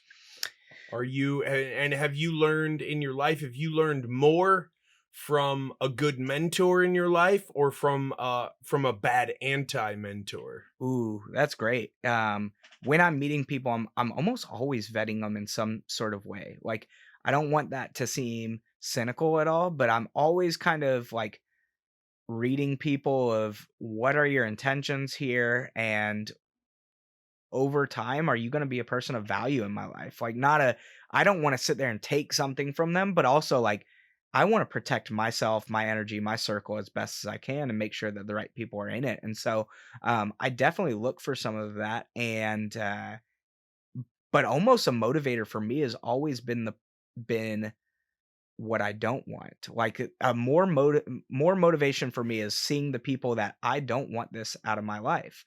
And, and so, a lot of my decisions have been based off of that. Honestly, I grew up in a background that, had a very abusive father, and I saw a dude that was drinking 6 nights a week. I would come home from my elementary school at 3 o'clock, and he'd already be at the bar, at 2 p.m., and I wouldn't see him, from the time I woke up until 2 or 3 a.m. the next morning, when he comes home drunk and he's breaking a coffee table, or he's throwing shit in the house, or he's, dropping a cigarette and lighting the carpet on fire because he's passed out or something. It's stuff like that I told myself, well, this is the father I'm going to be, because I have these bad experiences. I'm not going to be the person that's smoking cigarettes. I'm not going to be the person that's drinking. And a lot of that has been motivated by what I didn't like to see. And very similar for my mentorship too. Like, I've seen people that have multi-millions of dollars that are 3-4 times divorced and don't spend time with their kids. I heard a speaker at one of the events that I was running. Someone asked him, like, well, how do you take your mind off work for this? And he said, my mind is never off of work, like ever, and it never will be. And I'm like, I get the sentiment and the thought process behind what you're saying, that like the wheels are always moving. This is what's funding your family and y'all's lifestyle and stuff like that. But at the same time, I don't want to be that person that's like, my job is my identity in my life. I want to be the person that can consistently find some sort of balance, and balance isn't 50-50, right? But it is making up, some of that time to say that um, as much time as I've earned with the business, like I have made money that should allow me some time freedom to actually go to my kid's soccer game or something like that. And so I actually strayed away from, when I was looking for a mentor, somebody, because money's not a motivator for me. I strayed away from all those millionaires that everyone else says, like, oh, that's the guy. Like, that's what I want in my life. I actually went to somebody who he owned the gym that I worked out at, right? So he owned that gym there. And they did fine. They owned that property, right? But it's a CrossFit gym. Like, that's bare bones, just some spray insulation and some metal walls, right? And most gym owners in CrossFit, they're open a couple of years and they're barely scraping by. If they make out $60,000 of like their own take home, when running these companies, a lot of them just do it because they like CrossFit, right? Like it's a passion project for them. So anyways, I looked at him and I said, you have 3 kids, you spend a lot of time with them, y'all go camping all the time, I see you fishing with them on the weekend, like you make it a point to take them to dance, or you make it a point to make it to their baseball games and things like that. Has a loving wife, works with the wife in the business, which, I've been in relationships where I work with those people too. And I thought, like, the ability to maintain a very healthy and strong relationship while working with your significant other was really big to me. That was something I admired. And then I saw this person that was like in church every single month and led home groups and everything. So they had their faith in order, they had their family in order, and they had, their fitness, obviously still working out a bunch, and their own health, like from a nutrition side of things, they're working out, they were able to balance all of these things and still, be able to own a home and still have another separate property that they leased out for commercial space, a real small piece of real estate, but still real estate nonetheless. And so this person, their median in household incomes maybe $200,000 a year, so not anything too huge, but it was enough that they're happy and they have a camper and they're smart with their finances, that they understand this long game of like, if we want this thing, I'm not going to give up these non-negotiables in my life. I'm not going to, work 24-hour days over here away from my kids so that I can go and get this thing, this camper or RV or whatever. And they just had their ideas of what they wanted out of life in order. And I was like, that fits more of what I'm looking for. And so I just went to him directly and I was like, can I start, like, anytime I've done personal training, like one-on-one with them, half the time that we'd spend together would be life lessons anyways, right? It'd be working out, but what got me, like, caught my attention and kept me there and engaged was the life conversations that we got to have. And so I was like, hey, you already do this for me most of the time. Why don't, like, you create something? I'll give you some time to put together like a process to do some of these things, and I'll pay you to do it. And he was like, I'm interested. And so I've been working with him probably about a year now. And it's great because it has allowed me the power to make some sort of life decisions that I probably would have been a little too afraid to do before. Like leaving and going out on my own and building up business, you know, and saying like, well, I'm gonna have to do this and this and this that I may not have been as open to before, but then like it was just another person that fit like has really poured into me and said like, no, like you are loved, you are really well respected in our community, like these people do like you. Like I needed to hear those things, and I needed to hear it from someone like him, not from someone that's like, you just need to grind and you need to make, you know, if you're not making $750,000 by the end of the year take home, then you're failing. And it's like, right, but that's not my motivator. Like, why is that your idea of success? Because it's not mine. And so I look for people that have the lifestyle that I want to live in my mentorship. And I've been lucky enough to see a lot of people that are really successful as to like what societal standards are, but not successful in my eyes. Where, you know, I don't want to be a person that's been divorced 3 times.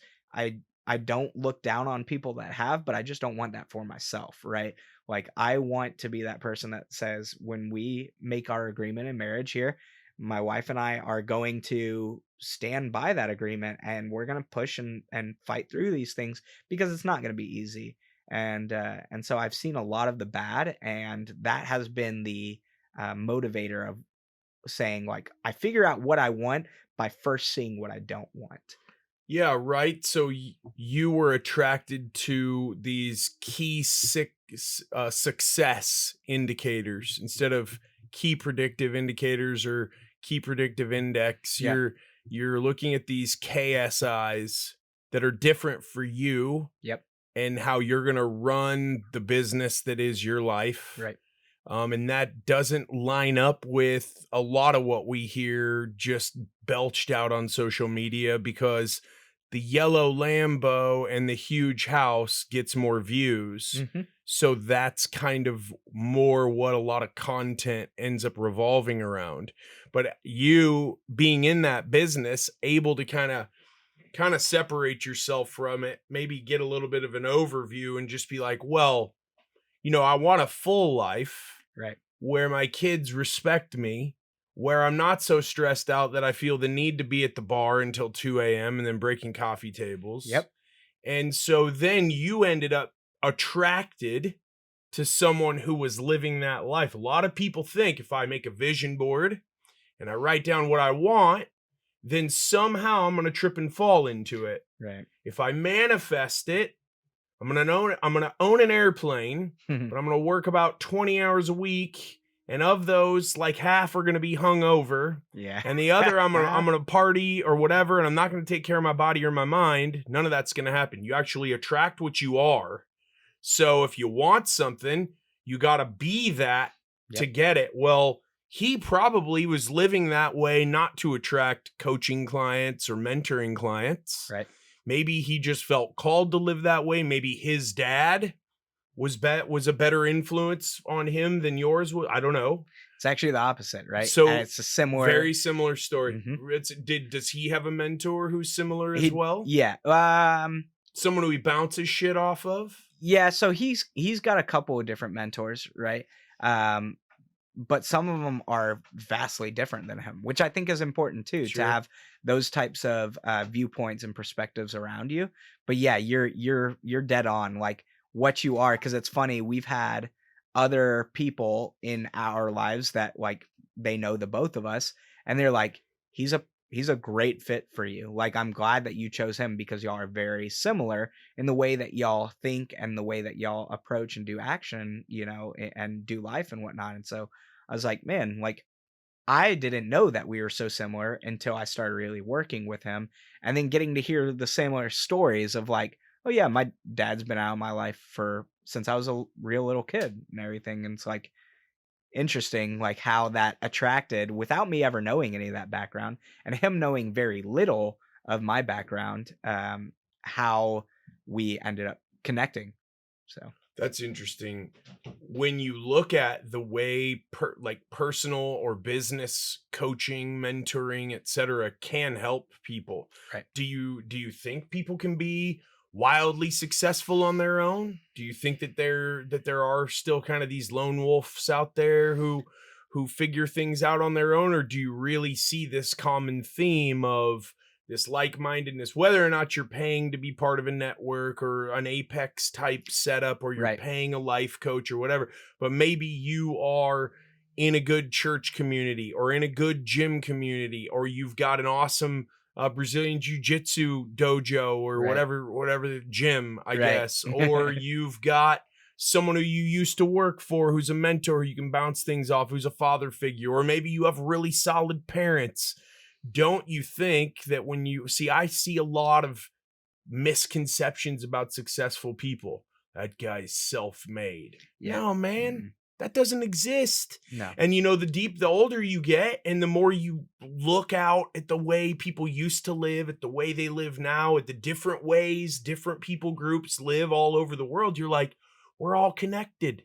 We all need each other. If it's always this fighting and this cutting and all of that, I don't think you're going to get where you want to get because again, and I feel like this is so undervalued these days, energy is so gold. Yep. It's time you never get back, but you never get your energy. You think you get your energy back. When you give someone your energy and they don't reciprocate, they just take from you. Right. You might get a good night's sleep and some good food and wake up the next day and be able to go again.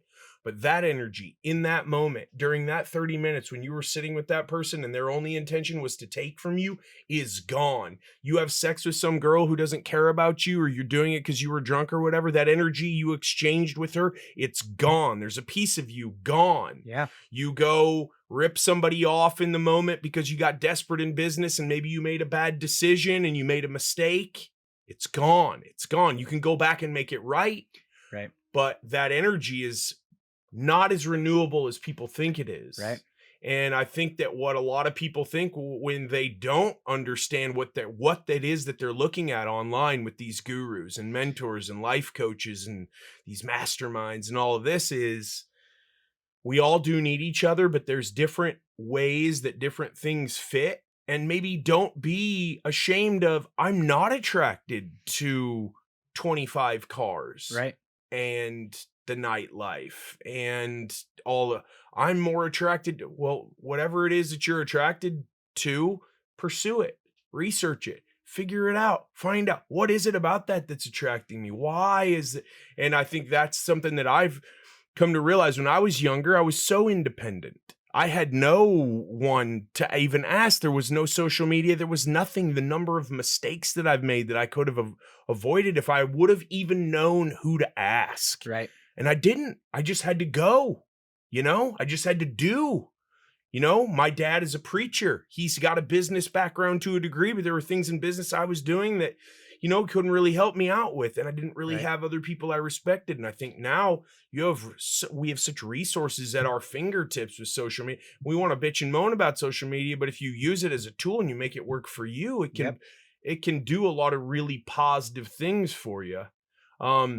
Back to that original question though, do you see many of these self-mades who have no good woman or good mentor or good man if it's a woman self-made? Or isn't there a lot of teamwork involved in these success stories? Yeah, so I think the people that say they are self-made and the people that believe that that person is self-made, like there was already maybe a cognitive bias for like when that person says, I had to believe that person was self-made. So whenever you said you were self-made, I'm like, I was right. But in reality, I think it always takes a village, right? Like I can just use my own experience here that, let's go backtrack it, 12, 13, 15 years ago, right? For me, I was this person that my path was, I'm really good at football right now. This is going to be my path to college. And then something like a quad tear and a broken pelvis happens to me. From there, I was like, well, looks like I didn't know this immediately, but I was like, I'm probably not going to be able to play football here. And do this at the next level because I am not the same person that I was then. From there, I had a coach, and this coach took a liking to me that, we have conversations. I'd see him at FCA, Fellowship Christian Athletes, right? And I would have conversations, and me having some of that familiarity and some of that same similar interests got him to introduce me to his wife. His wife then um, introduced me to a ministry where I started doing program directing. I was actually a camp counselor first for like overnight summer camps and whatnot. That turns into program directing where I'm running their entire camps and everything. That it's like, did I have to work to become that program director? Did I need to put in multiple years and show that I was doing more than everyone else to get the opportunity to become a program director and now lead, 80 people, 80 different people a week per camp? Yes, but at the same time, like, I had to be afforded that opportunity, and I wouldn't have been afforded that opportunity if I hadn't been living my life the way I was living way back when I got a better relationship with this head coach, who then felt comfortable enough to invite me, talk to the wife, and the wife then to say, I'm going to stick my neck out for you, and I'm going to bring you along to this company and see if you can run some of this stuff. So like, I think there's always people that are planting seeds and always playing a role in my successes. Like, did I make the decision once I finished managing over at the gym and everything, and I was still running all their curriculum and their events and everything like that. But whenever I left there, I had to make the decision to get up off of my ass and say, your identity is not in a coach that you've been telling yourself for the last 8 years and working with people in that way. Your identity is who, is who God says you are, and you need to go and live that life. And so for me, I made the decision to go to a men's group that was 45 minutes away from my home at 7 a.m. on a Saturday morning. And I happened to sit down next to somebody. I happened to get into a conversation with them. And over the next 2 weeks, then they introduced me to Thomas Keenan, which then got me to that opportunity to eventually become a chief operating officer.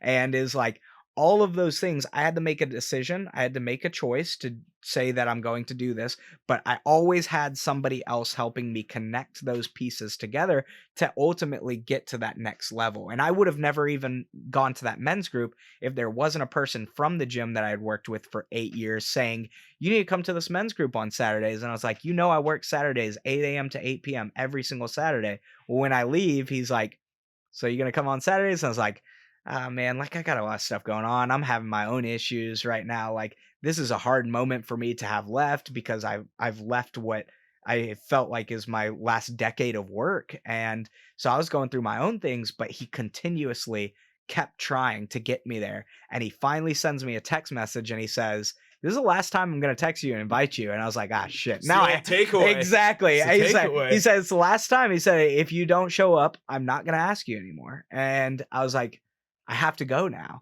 And so I showed up there. And when I showed up, he's like, hey, dude, so happy. I didn't know you were going to be here. So happy that you're here. I actually have to leave right now as we're starting. And he's like, good luck. Throws me in a room with 150 people. But he had to be that persistent and believe in me for me to ultimately ever get the opportunity. And so many people say, well, I worked hard for this and I made the decision, and it's so much about me, that they forget that there have been so many people pouring into them for years and putting all that effort into them for years that believed in me before I believed in my own self. And so, I think there are people out there that will say that they are self-made, but it is because there's a level of ego that they cannot look past to see all of the other people that have poured into and helped them. Maybe it wasn't, well, my wife didn't support me through it. Well, that's you looking back at the negative again. Let's jump back to gratitude and say, how many of the other people did say, if you need anything at all, feel free to reach out to me. Hey, if you want me to make a connection, hey, if you want to sleep on my couch, whatever those things are, like, look back at some of those things and remember that those things helped you get the opportunity to where you are now and find some of that success. And so I think that everyone gets help, and it's just whether we want to realize it or not. And we want to look into, like, take the steps back to really reflect and say, oh shit, like, I had more people that believed in me than people that doubted me, because so many people are so quick to jump to like, everyone said we couldn't do it. It's like LSU just won, their women's national championship, or when Chiefs won the Super Bowl, they're over there like during the post game, they're like, Yeah. everybody said we couldn't do it. It's like, what are you talking Yeah, about? Like, Travis Kelce loves that narrative. yeah, I'm like, what do Yeah. you? Yeah, you were just the preseason, top 3 favorites, and stayed at that pretty much the entire season. But yeah, everyone, doubted y'all. Well, in sports, that whole chip on your shoulder thing is real celebrated. Yeah, Brady was drafted wherever he was Yeah. drafted. 199 was, or whatever, yeah. cut from his junior varsity team, Yep. just whatever. And I get it. Sometimes you do have to draw on anger is a hell of a motivator. Anger really actually stems from fear. Yep. Most of the time, but yeah, you can really conjure up quite a bit of adrenaline if you're angry. That's why so many men really gravitate toward anger, because when I got to get something done and I'm really tired or beaten down or even sad, if I can get pissed, I can move a mountain, and it's a hell of a drug. I agree, man. I'm a big team guy. We all win when we all win. Are there got people on teams who are more skilled, more athletic, have more ability? Sure, yeah. Could you get there though if you were playing in basketball 4-on-5? No. Could you get there if your weakest link couldn't walk and chew gum? No. Everybody's got to be on the same page. That's what, that's important. That's super important. When you see personalities on social media who want themselves one way, or what they do one way, but because you have a look behind the curtain, a big look behind, not just a look, you've been back there running things, running the marionettes behind the curtain, right? Pulling the strings. Does it disappoint you? Does it piss you off when you see this lack of authenticity? Hey, I'm going to say this out here, but I'm over here cheating on my wife. I mean, I'm out here. I'm healthy. I don't drink. I don't do this. Again, if you want to drink or smoke, go for it. If it works for you, that's awesome. I don't know many people who would consider alcohol or marijuana to be performance enhancing or productivity boosters, right? A lot of people use that when they need to chill or whatever. Right. But when you see this duality, because you've seen it and because it's so common, right? I mean, how in the hell does anyone look at another human being and think that a human being walks on water? They tie their shoes one at a time. They eat their food with a fork or chopsticks or their hands. We're all just animals, really. We're all about the same. This glorifying someone because they have a bigger stack of money thing's a big thing in the West. Right. What emotions and thoughts go through you when you see someone put a post on social media and for a fact, because you've seen it, heard it, experienced it, that it's a different way behind closed doors? What's that do to you? Is that, again, well, I see that and I don't like that and I'm just not going to be that way? Or does it piss you off? It can be frustrating. I wouldn't necessarily use the phrase pissed off, but it can be frustrating. Are you one of these enlightened dudes who never gets mad, bro? No, there's definitely I used to be a very angry individual. I see the violent ink, man. I know you're a football player. When you're what position? Running back? Linebacker? So I was a running back until I got to my sophomore year of high school. You gotta run right through that face mask. Yeah, and that's not give me a hug position. I loved it, dude. It was like I was always for the Oklahoma drill. I was the first one up. Like it was the biggest guy on the field. Like that's what I want to. Yeah, exactly. And lowest man wins, right? Oh my God, you would be impossible to tackle. And so, I used to be very aggressive, but I think a lot of that actually stemmed from my relationship with my father. But to get back to the question, there's definitely some frustration that comes from it, because it's like, do I believe that a lot of these influencer types and people that claim to be this or that, I think that there is some in their own heads, like there is some inspiration to want to inspire others, like, hey, I want people to see this so that other people can be kind of inspired to want those same things. And I think these people ultimately do want to help people, but sometimes they get blinded by maybe some of their own greed or like their own self-fulfilling, desires, where they're like, you know, I want to help people, but only at this cost. You know what I mean? Like, I'm not going to do this unless it's the what's in it for me type of person at times. And so some of those things can be very frustrating, but I also know that they're probably not terrible people. They're probably just misleading, which is wrong. But at the same time, if people buy into that, and that's like, if my bullshit that I'm spewing ultimately pisses off 5 people that I don't ever work with, and the 5 people that go and lose 100 pounds or whatever off of the fitness that I'm preaching, like, I understand where people kind of weigh that. They're like, I'm willing to piss some people off so that I can ultimately help people because this is what fulfills me, or this is what fills the void in my life, that's going to make me happy. And so I can see, I don't like to operate that way, but I can see kind of where how easy it can be to say, well, I'm going to do it for this reason. And it's super noble and everything, but they lose track or lose sight of all the vanity, like all the vain, actions that they're doing to get to that.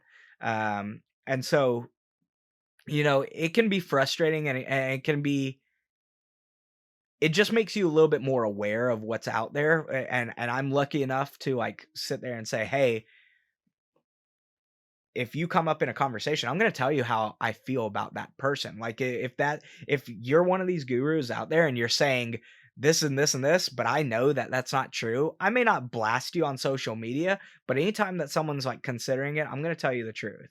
Right. And so, I think it's important to be super aware of those things and continue to like try and connect the dots on a lot of things. Like, when an investment opportunity, is brought to me, and it's like, well, this is the money that you're going to make, and this is the returns that you're going to make on it. It's like, okay, let me just do this from a logical standpoint and say, most of these, investment opportunities are not going to yield you 30% year over year or something. Like, it doesn't make sense, because if it did, then like, one, why isn't everyone else doing it? And two, how are they in any sort of business if they're paying out this much? Like, how is this legal that we're even doing it? And so I try to connect the dots on a lot of things, and then just logically think like, all right, am I tying my emotions to this to make my decision? Or am I thinking of, this doesn't make sense, there's no logic behind this, this is bullshit, it's got to be bullshit, let me stay away from it. And so yes, I think those things can be frustrating, but again, that natural selection will take its process. I can't change the rest of the world. I know that there are going to be shit humans out there. I know that there are going to be people that are always looking to scheme off of someone else, or they're trying to use, someone's dollars to invest or to finance their own, dream life, and they don't care if the rug's going to get pulled out from them, in a year and a half, because they want that instant gratification. So the ones that continue to fall for some of that stuff are the ones that, like, sometimes the best educator in life is just experience, and sometimes you got to get burned. Like, when I see the kids climbing up on the jungle gym over there, like, do I go over there and be a helicopter parent and like keep my hands around them so the second they fall I catch them, or do I let them fall? Like, shit, I may have to put my kid in a cast, but that kid's gonna learn that maybe I shouldn't put my arm out like this whenever I fall off of that jungle gym. Like, learn how to roll out of it like anyone in parkour or gymnastics or any of these other things do. Like, sometimes that pain is necessary for people to actually like start to think. And I see that happen so often that like they don't ever endure that pain. They don't feel the pain of something going wrong. And so they never really have to think further than what's exactly presented to them.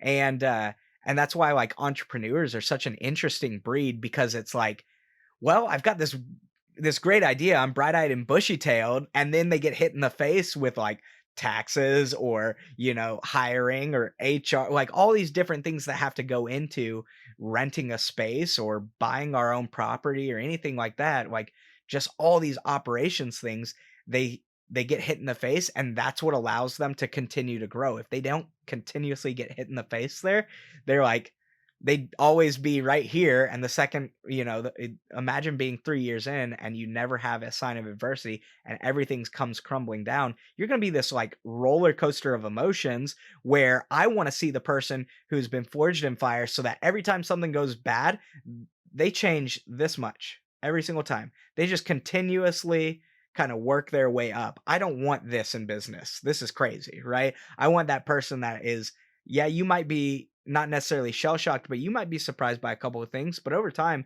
that surprise is going to where, it's not going to hurt you. And so, yes, to get back to the question, I do get frustrated by some of those guys. I think it's annoying that they're out there, but I also understand that this is kind of the world of entrepreneurship. There's a lot of people that are real and a lot of that are fake. And you can, tell a man that's dug with a shovel versus clawed with their hands, or had or has had something to bulldoze through, like to make that or to dig that hole. What's it called, the ones with the claws that kind of scoop it all up there. Yeah, that's not a bulldozer. That's a bulldozers just push. They push. Yeah, that's a backhoe. Yeah, that reaches down in there. Yeah. So it's like, it's easy to start telling, you get into conversations with people. Backhoe. Get backhoe. But you can tell over time, just you start having these conversations and that comes through experience. And sometimes you believe in people that aren't who they really say that they are. But over time, you're going to be able to figure out, which ones clawed their way through, which ones used a shovel, and which ones used the backhoe. Yeah, so. I like that, man. And the entrepreneur who has no scars is not one I'm going into a dark alley with. Yep. You've got being forged in fire is not comfortable. That it causes pain. How old are you seeing? Are you seeing people realizing at younger and younger and younger ages that everything's marketing? For example, biggest example that I can think of in the last couple of weeks. So on April Fool's Day, Bud Light puts Dylan Mulvaney on a Bud Light can, and the world goes to shit. And Kid Rock shoots a bunch of Bud Light, right. and it's a genius marketing move in many ways, because people who never thought about Bud Light are talking about Bud Light, and people who love had a Bud Light the other night at the bowling alley. Well, there you go. And people who love Bud Light, the NASCAR fans who have a line in the water every weekend, right. or are shooting something with 4 legs, are all mad. Yep. And now all these people on social media are talking about how much money Bud Light's lost, yep. and you should, well, I don't know what, boycott Bud Light. It's Bud Light. They're a company. They're just trying to open up they're trying to make themselves obvious and expose themselves to another demographic. They may have actually made a really dumb mistake and end up costing themselves money. It's their company. They can do whatever the hell they want. Are you seeing, like, that's an example? Because all of this hubbub is so it's such a waste of time and so dumb to me, especially all the conservatives. Right. This is bullshit. Trans on Bud Light. Boycott them. Buy my t-shirt. Yep. They're doing the same fucking thing, man. Using the Bud Light thing to sell a t-shirt. Get the fuck out of my face with your bullshit marketing. Are you noticing that people are younger and younger and younger when they start to realize that literally everything is marketing? Yeah. I think so. Before I answer that, the Bud Light thing is so interesting to me, because you're right. Like, when people are tweeting or they're posting about it, like, impressions, those are creating impressions. Impressions are creating dollars. Rogan talked about it yesterday for 15 minutes. Yeah. With Sam Teller. And that's ultimately, like, people can sit there and say, oh, it's a bad business decision. And although I may not agree with everything, that these companies are doing, as I'm looking at the 1 month mark of Anheuser-Busch, it's actually going up right now. The stocks are going up. It on April Fool's Day. Yeah, so like it dropped for the one day. Comedy to the whole thing that I don't think people are quite grasping. But it's whatever. So interesting, because I'm like, everyone's like, oh, get woke, go broke, and and I'm like, well, at the same time, like, continue to think on y'all's own, be free thinkers. I had one teacher in high school tell me, like, whatever I tell you, don't believe me. Go do your own research on it. He would literally say things in class. We would start our class with current events, and he'd go through it, and he'd say something. He's like, and this is what happened. Or maybe it didn't. Somebody tell me. And so he'd like pick somebody out of the class to go and research what he just said. And he'd continue talking. That person would interject and say, yes, you were right, or no, you're full of crap. And he's like, do that for everything. Everything that I tell you, anything that any of these teachers tell you, question it. Like, continue to question and think for yourself. But to get back on track over here, you know, Bud Light may have made money off of that, and it may not have been for that day, but it's showing right now, trajectory wise, that things are going up. And I don't know if that's because of the amount of impressions and clicks and things like that. Like, it may be angry mail that's coming in that's helping make them a little bit of money right now, but it also might be, you know, the demographic, that trans community that wasn't buying Bud Light before, maybe they are, so that Bush doesn't hit such like a huge steep drop in. I mean, all the haters bought 200 cases just to make their little TikToks. Yeah, So. Yeah, just to shoot them, or they already had them. Yeah. I think Dan Crenshaw even did a video going out to his outside bar to take his Bud Light out and pour it out. It's interesting, which man. that also is marketing. Yeah, because he's just compounding and building on his own brand. Yeah, exactly. Same with Kid Rock and his AK-47. Yep. What's so Hill? Free market. Yeah, you know I mean, Crenshaw's like, I'm gonna need y'all's help here, so I'm gonna do a little pandering here. Kid Rock's like, I just released an album, I'm gonna need y'all's help right now. But yes, so for the marketing side of things, so interesting, because I think a lot of it is getting younger and younger, that everyone's starting to figure out like how important two things, sales and marketing, right? If I can figure out marketing, then I can create my own lead generation, and I can ultimately figure out how to sell them. Now, I can't sell someone if I don't get them to know, like, and trust me, and I can't get them to know, like, and trust me if I don't market myself out. And so it's happening younger and younger, but I don't think a lot of these kids that are doing it are actually fully grasping how impactful it is. Like, when they make a TikTok and they are marketing themselves out, they just know that I should put hashtag FYP, you know, for your page, and hashtag this and that.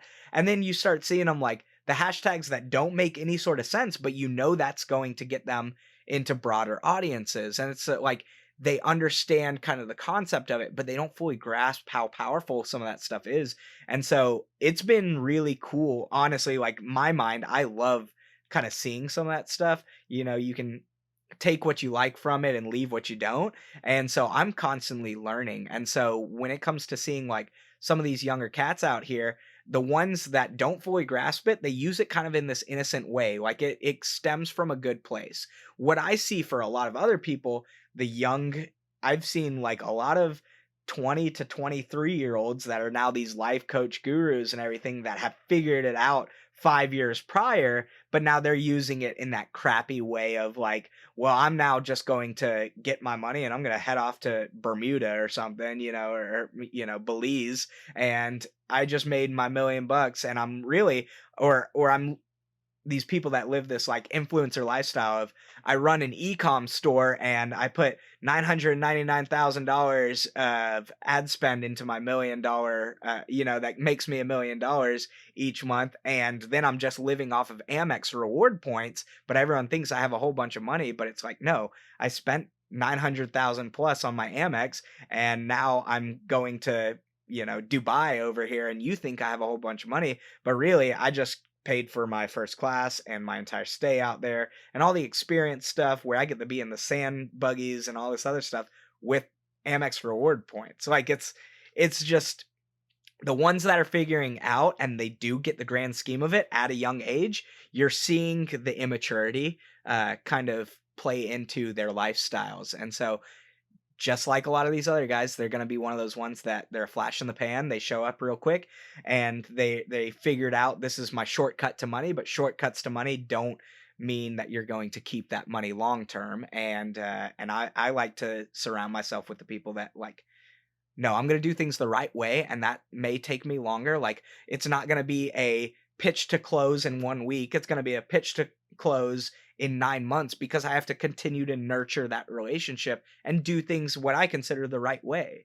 And so it's been interesting to see it, because you see the good and the bad with it. And again, I'm, steal like an artist, right? Like if I see something that, wow, that works, I'm going to take what I can from that and try and implement it and mold it my way to make it work for me, and leave behind all the other crap that, I know that outside of my core values, I'm not the type of person that's going to go and screw people over. So if I know that you're screwing people over, you're going to get what's coming to you. It's not up to me. I'm not going to be the judge on that, but it's going to happen. It happens. It's, whatever you want to call it, like karma or whatever this is, like there's like almost this divine, like, counterpart to like your actions, right? Like if I'm gonna continue to be a piece of crap, guess what? It's the world's gonna find out you're a piece of crap one way or the other, and you're gonna find out that you're a piece of crap pretty quickly because your life's going to reflect that. So that's me I'm getting hyped up over here talking about it, but I love it. Yeah.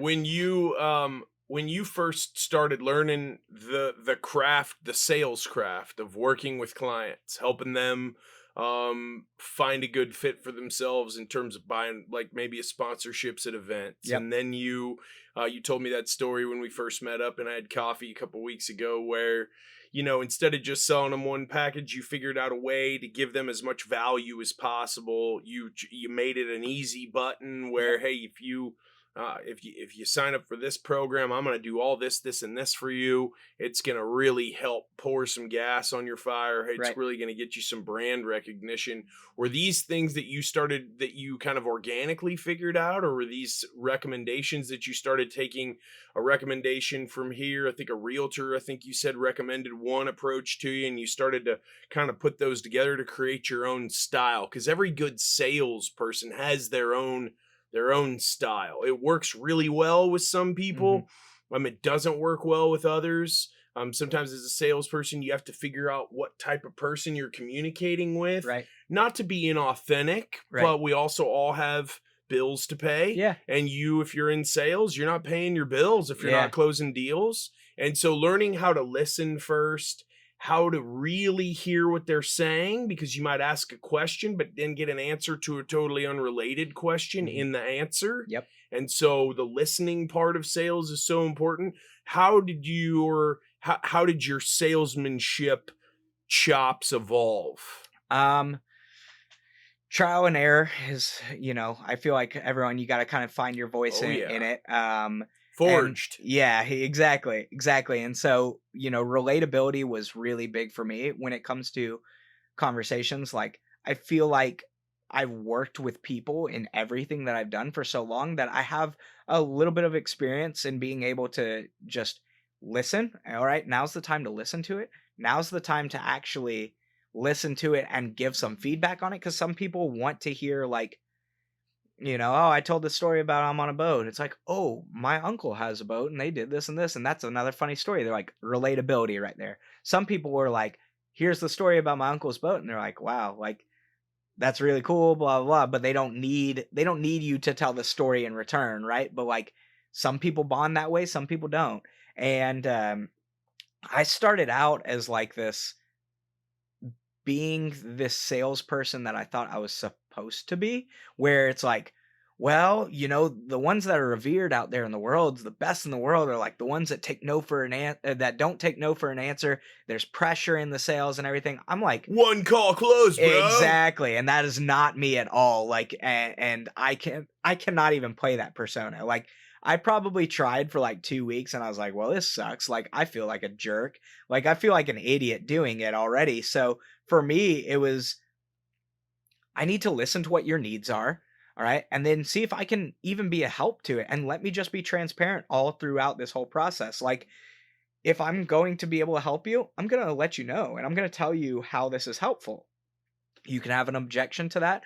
But if I have enough experience, I can tell you, I already know what that objection is going to be. And I know outside of it, like, you're thinking here. All right. You think, oh, this, what's my name in this email going to do? It's just an email. Nobody even opens emails. It's like, well, okay, you've got a 3% open rate on this email. So my link in there, like, what's the chance that someone clicks it? It's like, well, my experience and my knowledge outside of the narrow thinking you have here tells me that I've got an 86,000 person list here. Like, if it's 2%, you don't think you could like close one person there? Like the same people that are like, I don't want to run an event at the, or run a booth at the event. Like I want to still be in the room and all this other stuff. And it's like, but imagine you have this many thousands of feet that like the foot traffic that you have go through there. If you just have 5 conversations, you tell me you can't close one of them? Like, you know what your close rates are here. And so I have to figure out, I have to learn these people. I need to know, like, when I'm talking to sponsors of, okay, in this room, these are the people that are going to be in this room. If you are selling insurance, the chances that, let's say there's 100% of a room, how many people don't have insurance in that room? Well, if you've got a room of very high achievers, like for, health insurance, you probably have a very small number of people that are there. Well, are these people all coming from Dallas, or are they from all over the country? If they're all from the country and you're only licensed in Dallas, you're now taking that even smaller and smaller. What does it cost for you? What are you taking home off of a deal, off of a, $300 premium each month? If it's $10 a month, well, it probably doesn't make sense for you to buy a $50,000 package here, because it's going to take forever for you to get a return on that investment. And so for me, you have to figure out the needs there, and then you just have to come from a place of service. And that's where character, integrity, morals, value, core values, those things come into play. Because if you don't have them, then you can make money, but again, people spot out frauds, and your word and your reputation is everything out here. For example, Thomas brought on 2 salespeople for his first 2 hires, myself and another guy named Brandon we can cut that part out. I'll say his name. His name's Brandon. All right, let's go, Brandon. Well, Brandon, he came from a place that was used car dealer, right? So he ran the floor out there, top sales guy, top rep and all that. I came from a sales place of literally no sales background. I like, everything is sales. There are times that I convince people, like, hey, you should get this, or you should get that. We've got this program. There's sales, but I was never at that point ever like full-time sales, living on commissions or things like that. And so I went in there and I start going through the trainings, and I start going through, like, this is how we do things. We do things from a place of service. Like, we're not going to close these people super quick. It's not going to be a one-call close unless this person already has their mind made up and they just need you to answer questions. That's where honesty comes in. So this first month, we stack up the numbers, and let's go, Brandon over here gets his $50,000 in sales, is what he invoices. I get $8,000. And they're like, man, this dude's awesome. This dude's awesome. Well, month number 2, it goes 12,000, 11,000.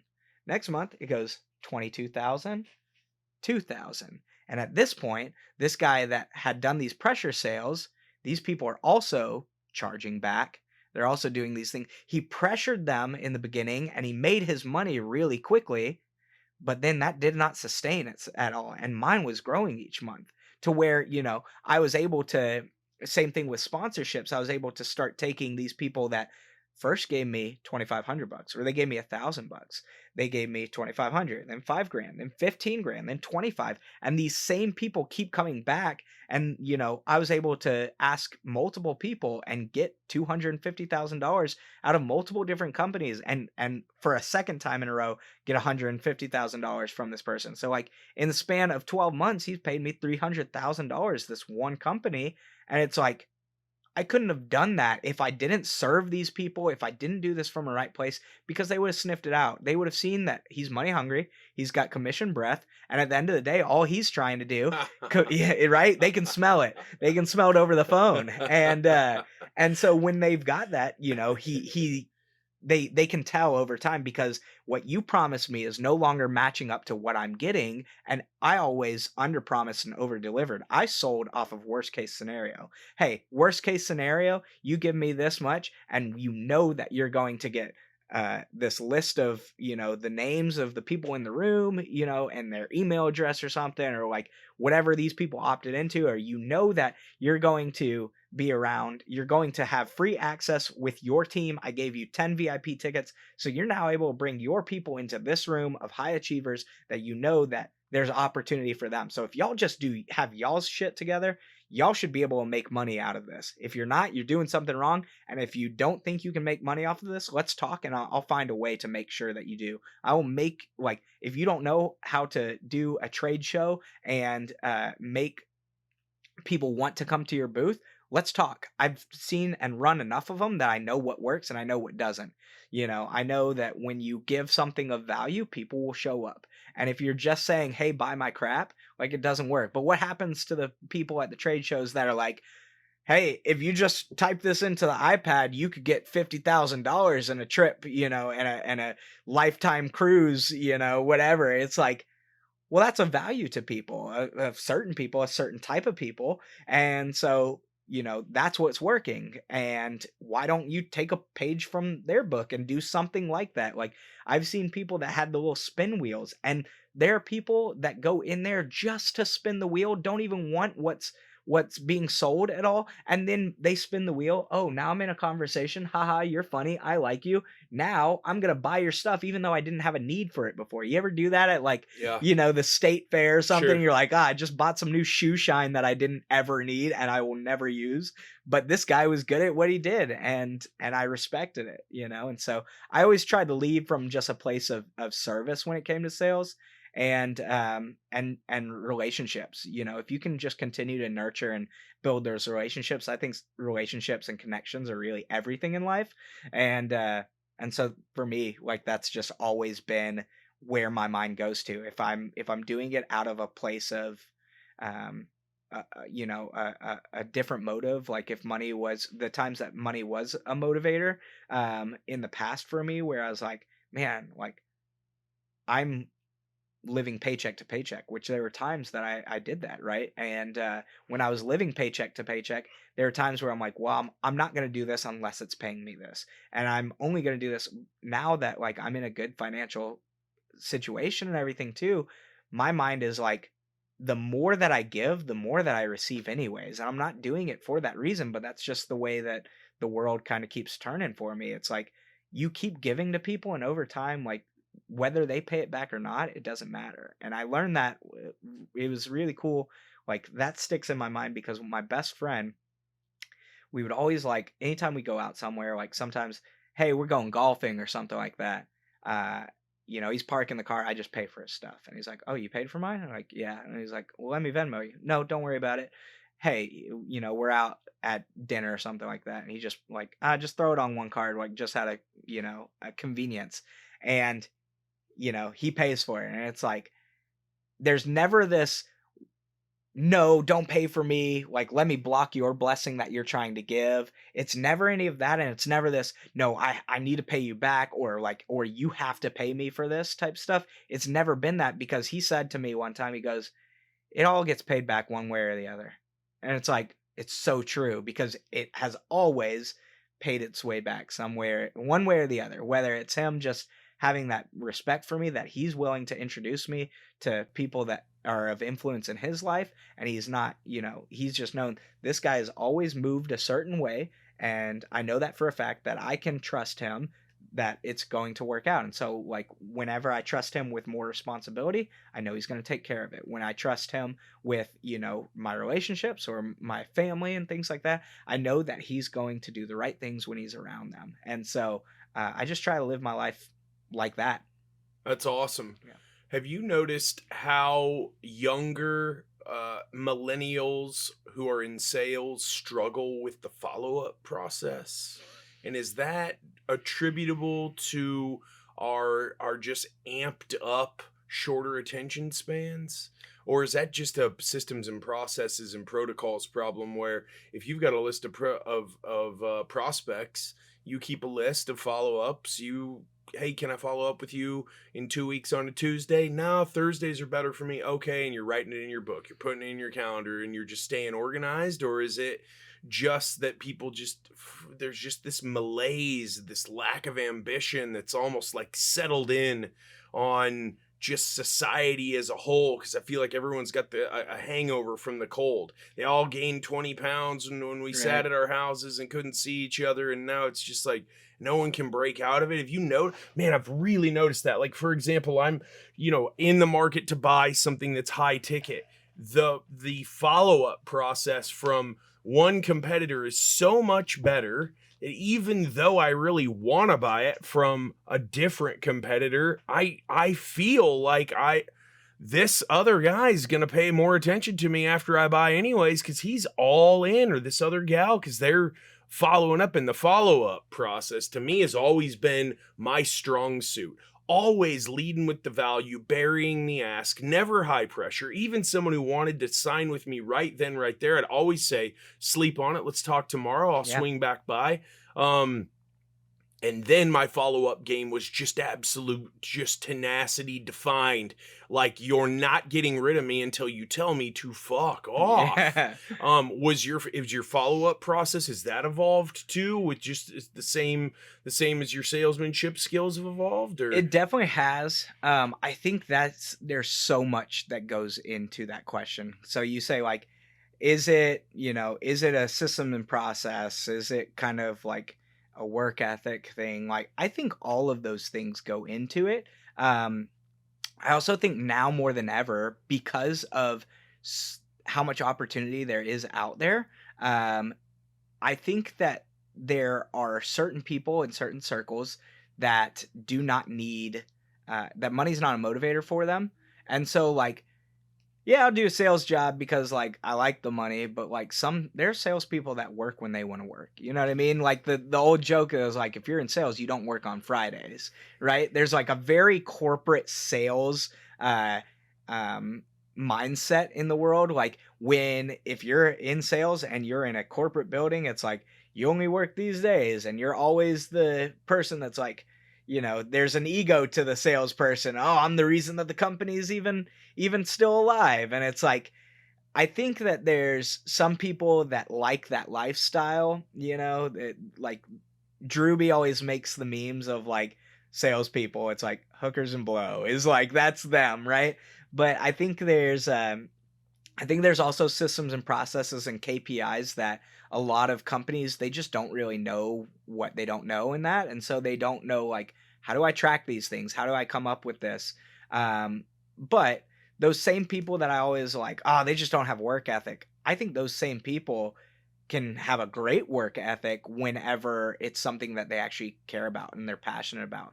And there's so many things out there for sale right now that people don't even believe in, like, how many companies I could probably take any company, hopefully not like one of ours or something, that you have, like, people in there that's like, do you believe in this with all of your might, that this is really great for the people, like, that what we provide is helping people, that it's fulfilling, like, what their needs and everything? There's probably always someone that's like, oh, they don't really need it, like, oh, it's a luxury or whatever it is. And so, you've got to have some sort of buy-in. I think for the leadership side of things, you can teach follow-up big time. You can have processes, KPIs in place to also teach follow-up. And you just got to have some persistence. But again, there's so many people I saw, like, post-COVID, that millennials were like, okay, I can go make my $16 an hour over here at Panera Bread and waste my time away, or I can make, like, a quick $1,000 on OnlyFans, and, like, they're gonna take a percentage, whatever they take here, and, like, I would much rather do that from the comfort of my own home or bedroom or something like that. That it's like, and I say OnlyFans, but it's TikTok, it's Instagram, it's e-com, it's anything like that. There are people, you could say the same thing for these kids that are in a wealthy area, and they're like, oh, I just am the only kid at our high school that knows how to vinyl dip some rims, so everyone's doing, like, getting these, this work done to make their car all blacked out or something like that. It's like, they know that there's not just one way to make money, kind of like what the school system has honestly been teaching us forever, is like, become good workers, and this Rockefeller curriculum that's like, you need to become a good worker and not be a free thinker. And because free thinkers aren't the people that are going to make sure that we can fulfill all of this. Free thinkers don't make good matrix batteries, bro. Yeah, exactly. Yeah. Exactly. And if you are just a worker, that's on you. Yeah. That's on you. Yep. If you don't have a phone and you're not on the internet figuring out a better way, don't even go on social media. Go down the black hole that is Reddit. Yep. And you can figure out 1,000 different ways to supplement your income. Mm-hmm. It's not that hard. Mm-hmm. It's not that hard. I'm not here for this bullshit about how, oh, this is all I ever learned. And you're way smarter than you give yourself credit for. You're way more powerful than you give yourself credit for. And you are in control of way more than you realize. Because you haven't even tried controlling everything you can't control. Try it for 1 hour. Then try it for 1/2 of a day. Then 1 day. Then 1 week. And watch how things change completely. Do you think that in your previous experience that you're now no longer a part of, that you liked the ops side more? Where you're getting all the logistics of an event together, you're getting everything, does the building have lighting, how's the audio, the video, hospitality? Or do you think that you like sales better, and the connecting and the bringing value and the figuring out how can a deal work for both of us? Because I've always maintained that in business, it's not a good deal if both sides aren't winning. If one side takes the other side for a ride, that other side holds a grudge, and then the energy is not flowing. Right. And they're never going to come back to you like that client who you explained, who's come back to you numerous times for sponsorships. But if it is, hey man, okay, to make this deal work, I'll give you a break on this price here, but could you please tell 2 of your neighbors about me because I could really use that extra. Sure. Yeah. Thank you. And then I scratch your back, you scratch mine, and it all helps work out, and the energy continues to flow instead of being stopped by, fuck you, pay me my money. Yep. And you go, well, I don't like that floor. It's not shiny like you said it would be, or whatever. Do you gravitate toward one or the other, or do you take the same amount of value from both experiences? The thing I love about sales, so when it comes to sales, I try to keep my hands in that, because obviously it's where revenue comes from, but it's not the sales side of things. Like, honestly, asking for the money is one of my lesser favorite things about like the business side of things. I'm fine with asking for it. It doesn't scare me at all, but I'm also like, I really enjoy the creative side of the operations and everything. That's like where my wheels turn, where I literally get to, it's like the jungle gym that's going on in here. It gets to be created out there, and I get to putting see the like, puzzle together. Yeah, like everything from how these lights make people feel. Like, I always, at a very young age, like, I take in so much content daily that I'm constantly learning. And so like one of those avenues at a younger age was something like a bar rescue, John Taffer, right? Yeah. So like the things that go in there, I don't care about the drama of him yelling, shut it down and everything. Yes, that stuff's funny. But what do I love is when they bring in the mixologist tells you, well, this makes this happen, and the way that like these gases flow, and why I slap this mint leaf or whatever before doing it, because it releases the oils, and the reason why we created this kind of shoehorn and everything, or this butt funnel into the dance floor, is because this is how it gets people to interact, and this is why the table heights are here, or the bar stools have a back on them for this reason, because it allows people to, instead of, I designed this bar for people to stick around for 3 hours at a time. Well, I made the, not have backs on the bar stools, things like that, where now I'm only building it so that people will be here for an hour, and I can get people in and out. I can generate more money that way. I have these lights that are cool in this way because it makes people feel this way, that are now more open to dancing and things like that. Those are the things that I love. And so the operations side of things, when I think of contingency plans or security things, like all of those different things, I think of, well, why is this going to work this way? And, when somebody comes through and they're in a line that's wrapped around the building for registration, like, how does that affect someone versus having 6 different lines here and it's only 20 people deep?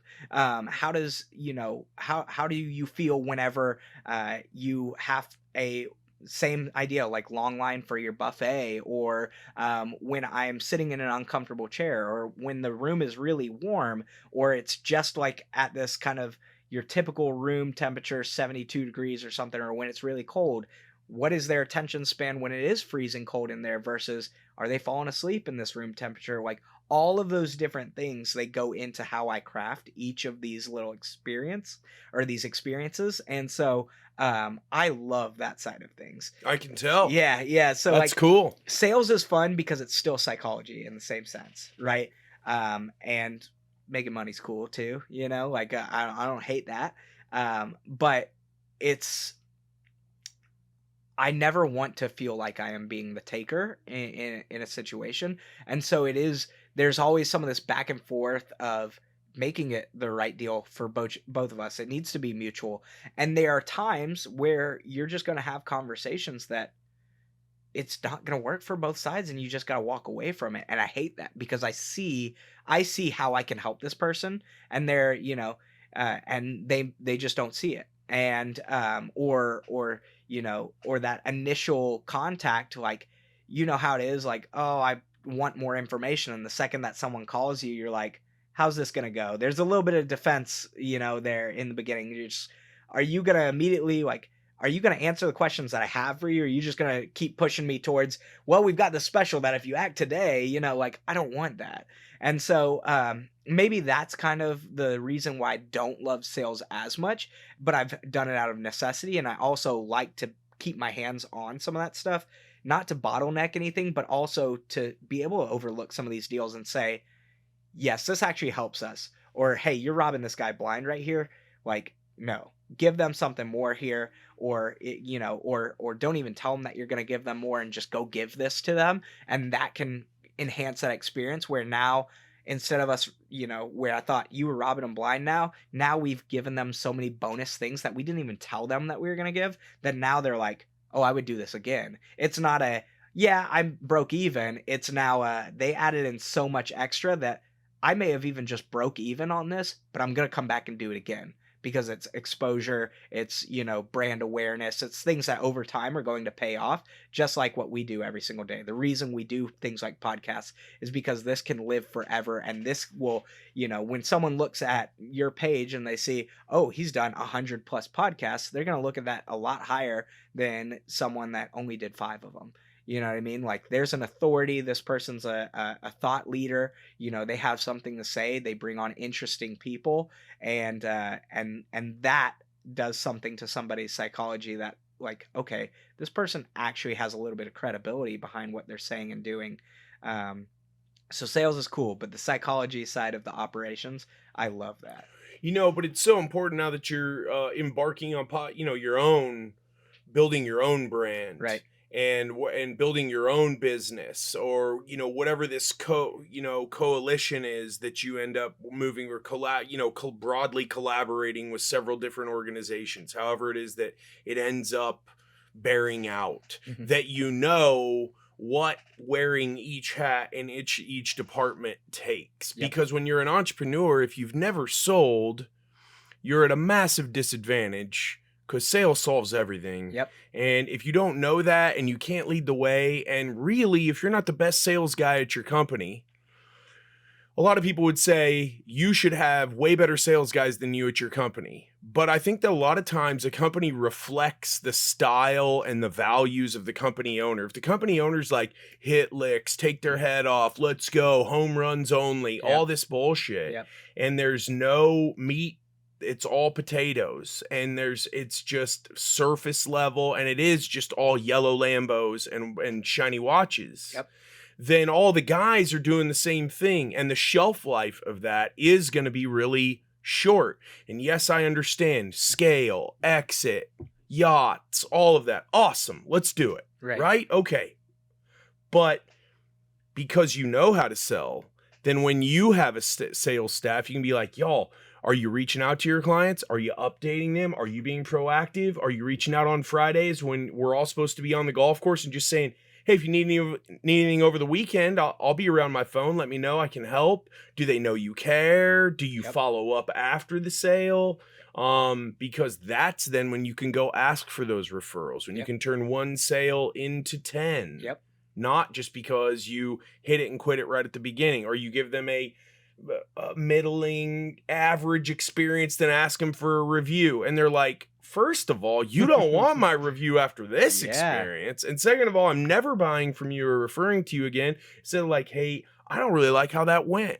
And I'll tell you what, if you sign up again, I'm going to make sure that not only doesn't happen again, but I'm going to give you this, this, and this at no charge this next time, because I want to prove to you that I can do better. You know, humanizing the sales approach where I'm not just cashing the register. This isn't a transaction at Target. It's a relationship. I want to be your friend. I want to see you at Target and you be like, yo, did you have a good Easter?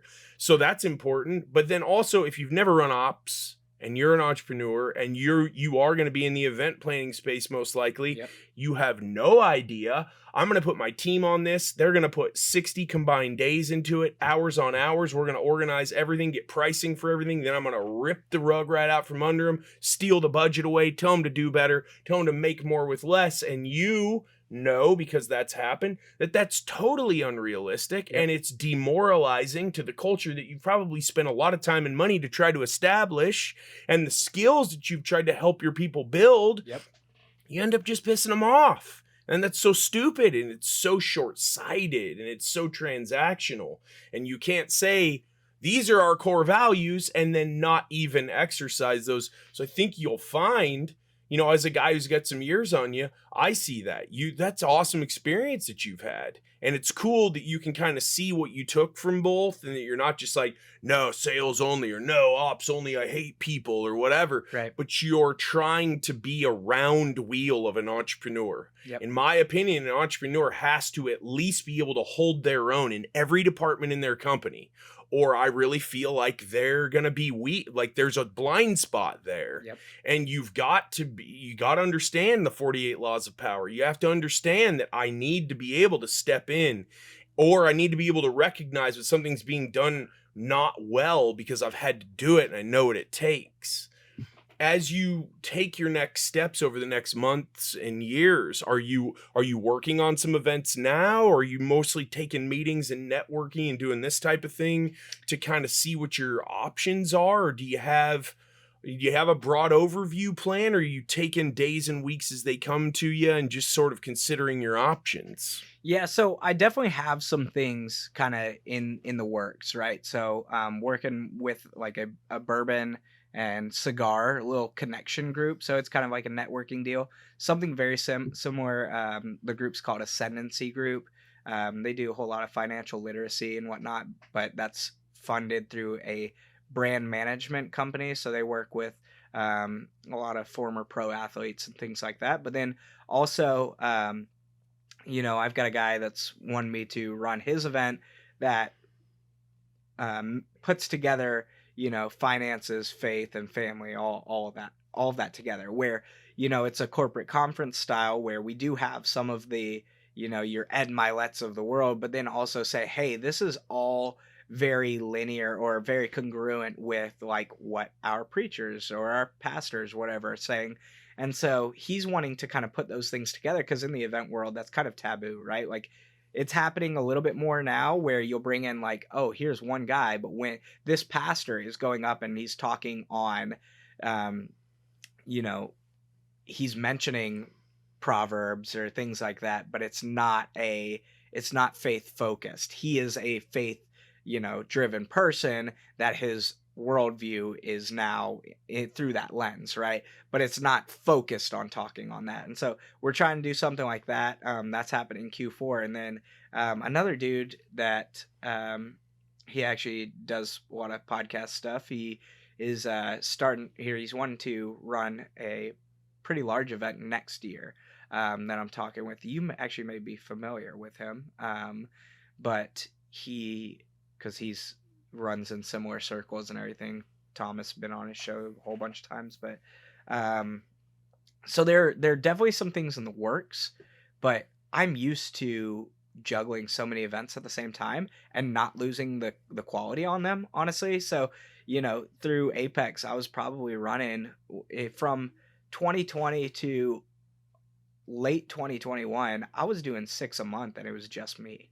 You know what I mean? So like, while I'm running this event, I'm also still calling people for what I need next week. And some of these things are very like time sensitive that, I may not have the event for 6 months and I'm running 6 events that month over here, but I'm still having to get stuff done that's, needs to be done 6 months out. And so I'm able to juggle a lot of that stuff. And I didn't know that I was kind of capable of all that. Like, I've always been a pretty good multitasker. Also a little scatterbrained. So like, I think that's almost been a superpower for me.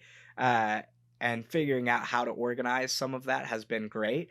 But it was because of Thomas Keenan that I actually heard about rocket fuel and like took that test that I was like, 90% integrator and then like 89% visionary, where he's like, that's very rare that you can get the visionary and integrator both. And I'm very similar. Yeah, and I always wondered, like, you kind of mentioned, or you just talked about, being able to do a little bit of everything. Like, I want to be that Renaissance man. Like, I want to be able to, being a master at things is great, but like, I always have been able to do everything pretty well. And I wouldn't say that I do anything in like that I'm not the absolute best at anything. Yeah, but you can hang. Yeah. So if you can hang, then oh, this person right here is way better than me at this. Come work with me, for me. I never say anybody works for me. I say everyone works with me. I'm like, come over here. You can help us. You would crush it at this. I can hang at that, but I don't like it. Right. It takes energy. I don't feel, it doesn't fulfill me. It's not fun. Right. Come over here and help me. That's your jam. I just feel like that's part of the discipline of entrepreneurship.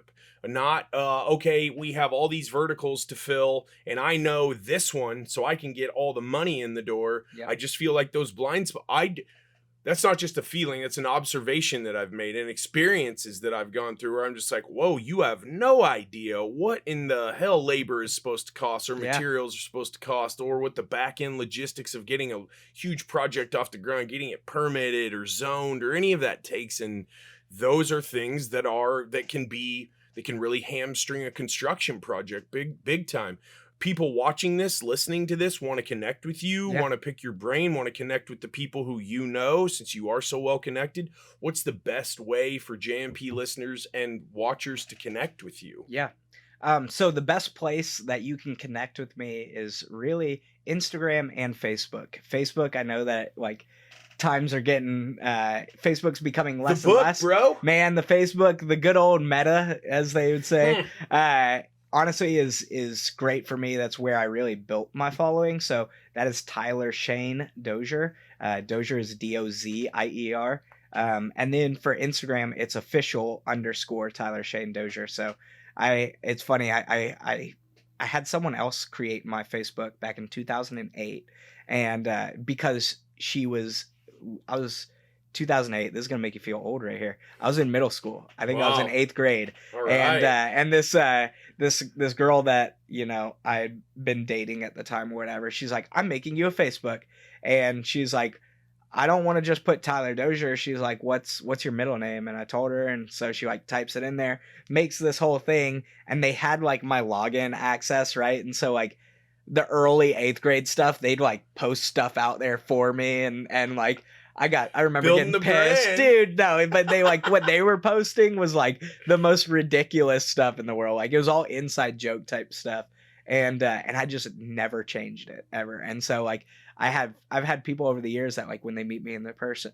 they're like, Tyler Shane Dozier. I'm like, nobody ever calls me that, but like, sure, go for it. Like, I don't care. I grew up, everyone just knew me by my last name. It was Dozier everywhere, right? That's awesome. And so, after I started building a little bit of following on Facebook, I was like, I actually deleted all my other social media. I actually deleted all social media in 2020, including Facebook, or at least I thought, and then I went back to it and I had the login, like it had my email still auto-filled in there, and I clicked it and it like had the autofill password option. So I auto-filled it and it took me right back to like I never back. I did not, and I didn't try to deactivate the account. I tried to delete the accounts. Wow. I tried to delete all of it because at that time, like that early 2020 was like a nightmare for me, like seeing all the crap getting spewed out there with the whole COVID stuff. And I got to the point of like, man, social media is like toxic for me. And I wasn't using it as a tool then.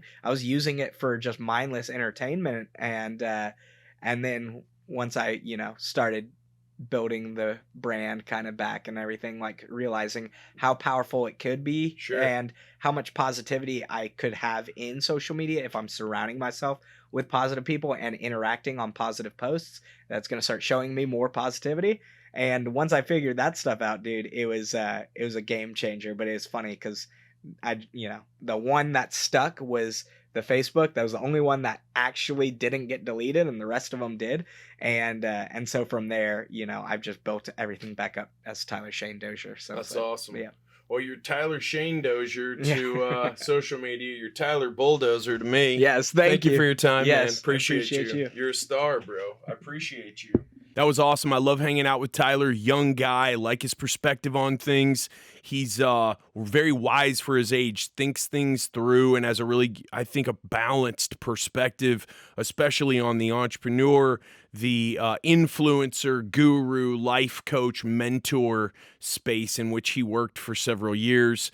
I recommend you connect with Tyler if you need help putting together an event, connecting with people. He's awesome. He's a really, really good guy to work with. Hope you enjoy these podcasts. I really like putting them together. I like sitting down with famous people, regular people, inspiring people, smart people, well-spoken people, just people. All the people who I sit down with on the JESS MARSHALL podcast, they all share a couple of things. They're all passionate, they're driven, and they live a DIY lifestyle, which is very important to me. That fascinates me. I hope you enjoy the podcast. If you know somebody who I should sit down with, shoot me a DM at Jess from the Northwest, my Instagram. If it's you're watching the podcast, you say, Jess, man, you should have me on the podcast. I want to talk about my business. I want to tell you about my story. I want to tell you about trauma that I may have had, how I got through it, how I fought through it. I want to talk to you too. Hit me up. We'll talk to y'all next time. Hey, what's up? Thanks for checking out my videos here on the JESS MARSHALL YouTube channel. Be sure to subscribe for sure. Hit that bell. Press that button to watch the next video. If you got a question you have about any of the topics I bring up in the videos, drop a question below, and we'll be sure to get an answer back to you ASAP. See you on the next one.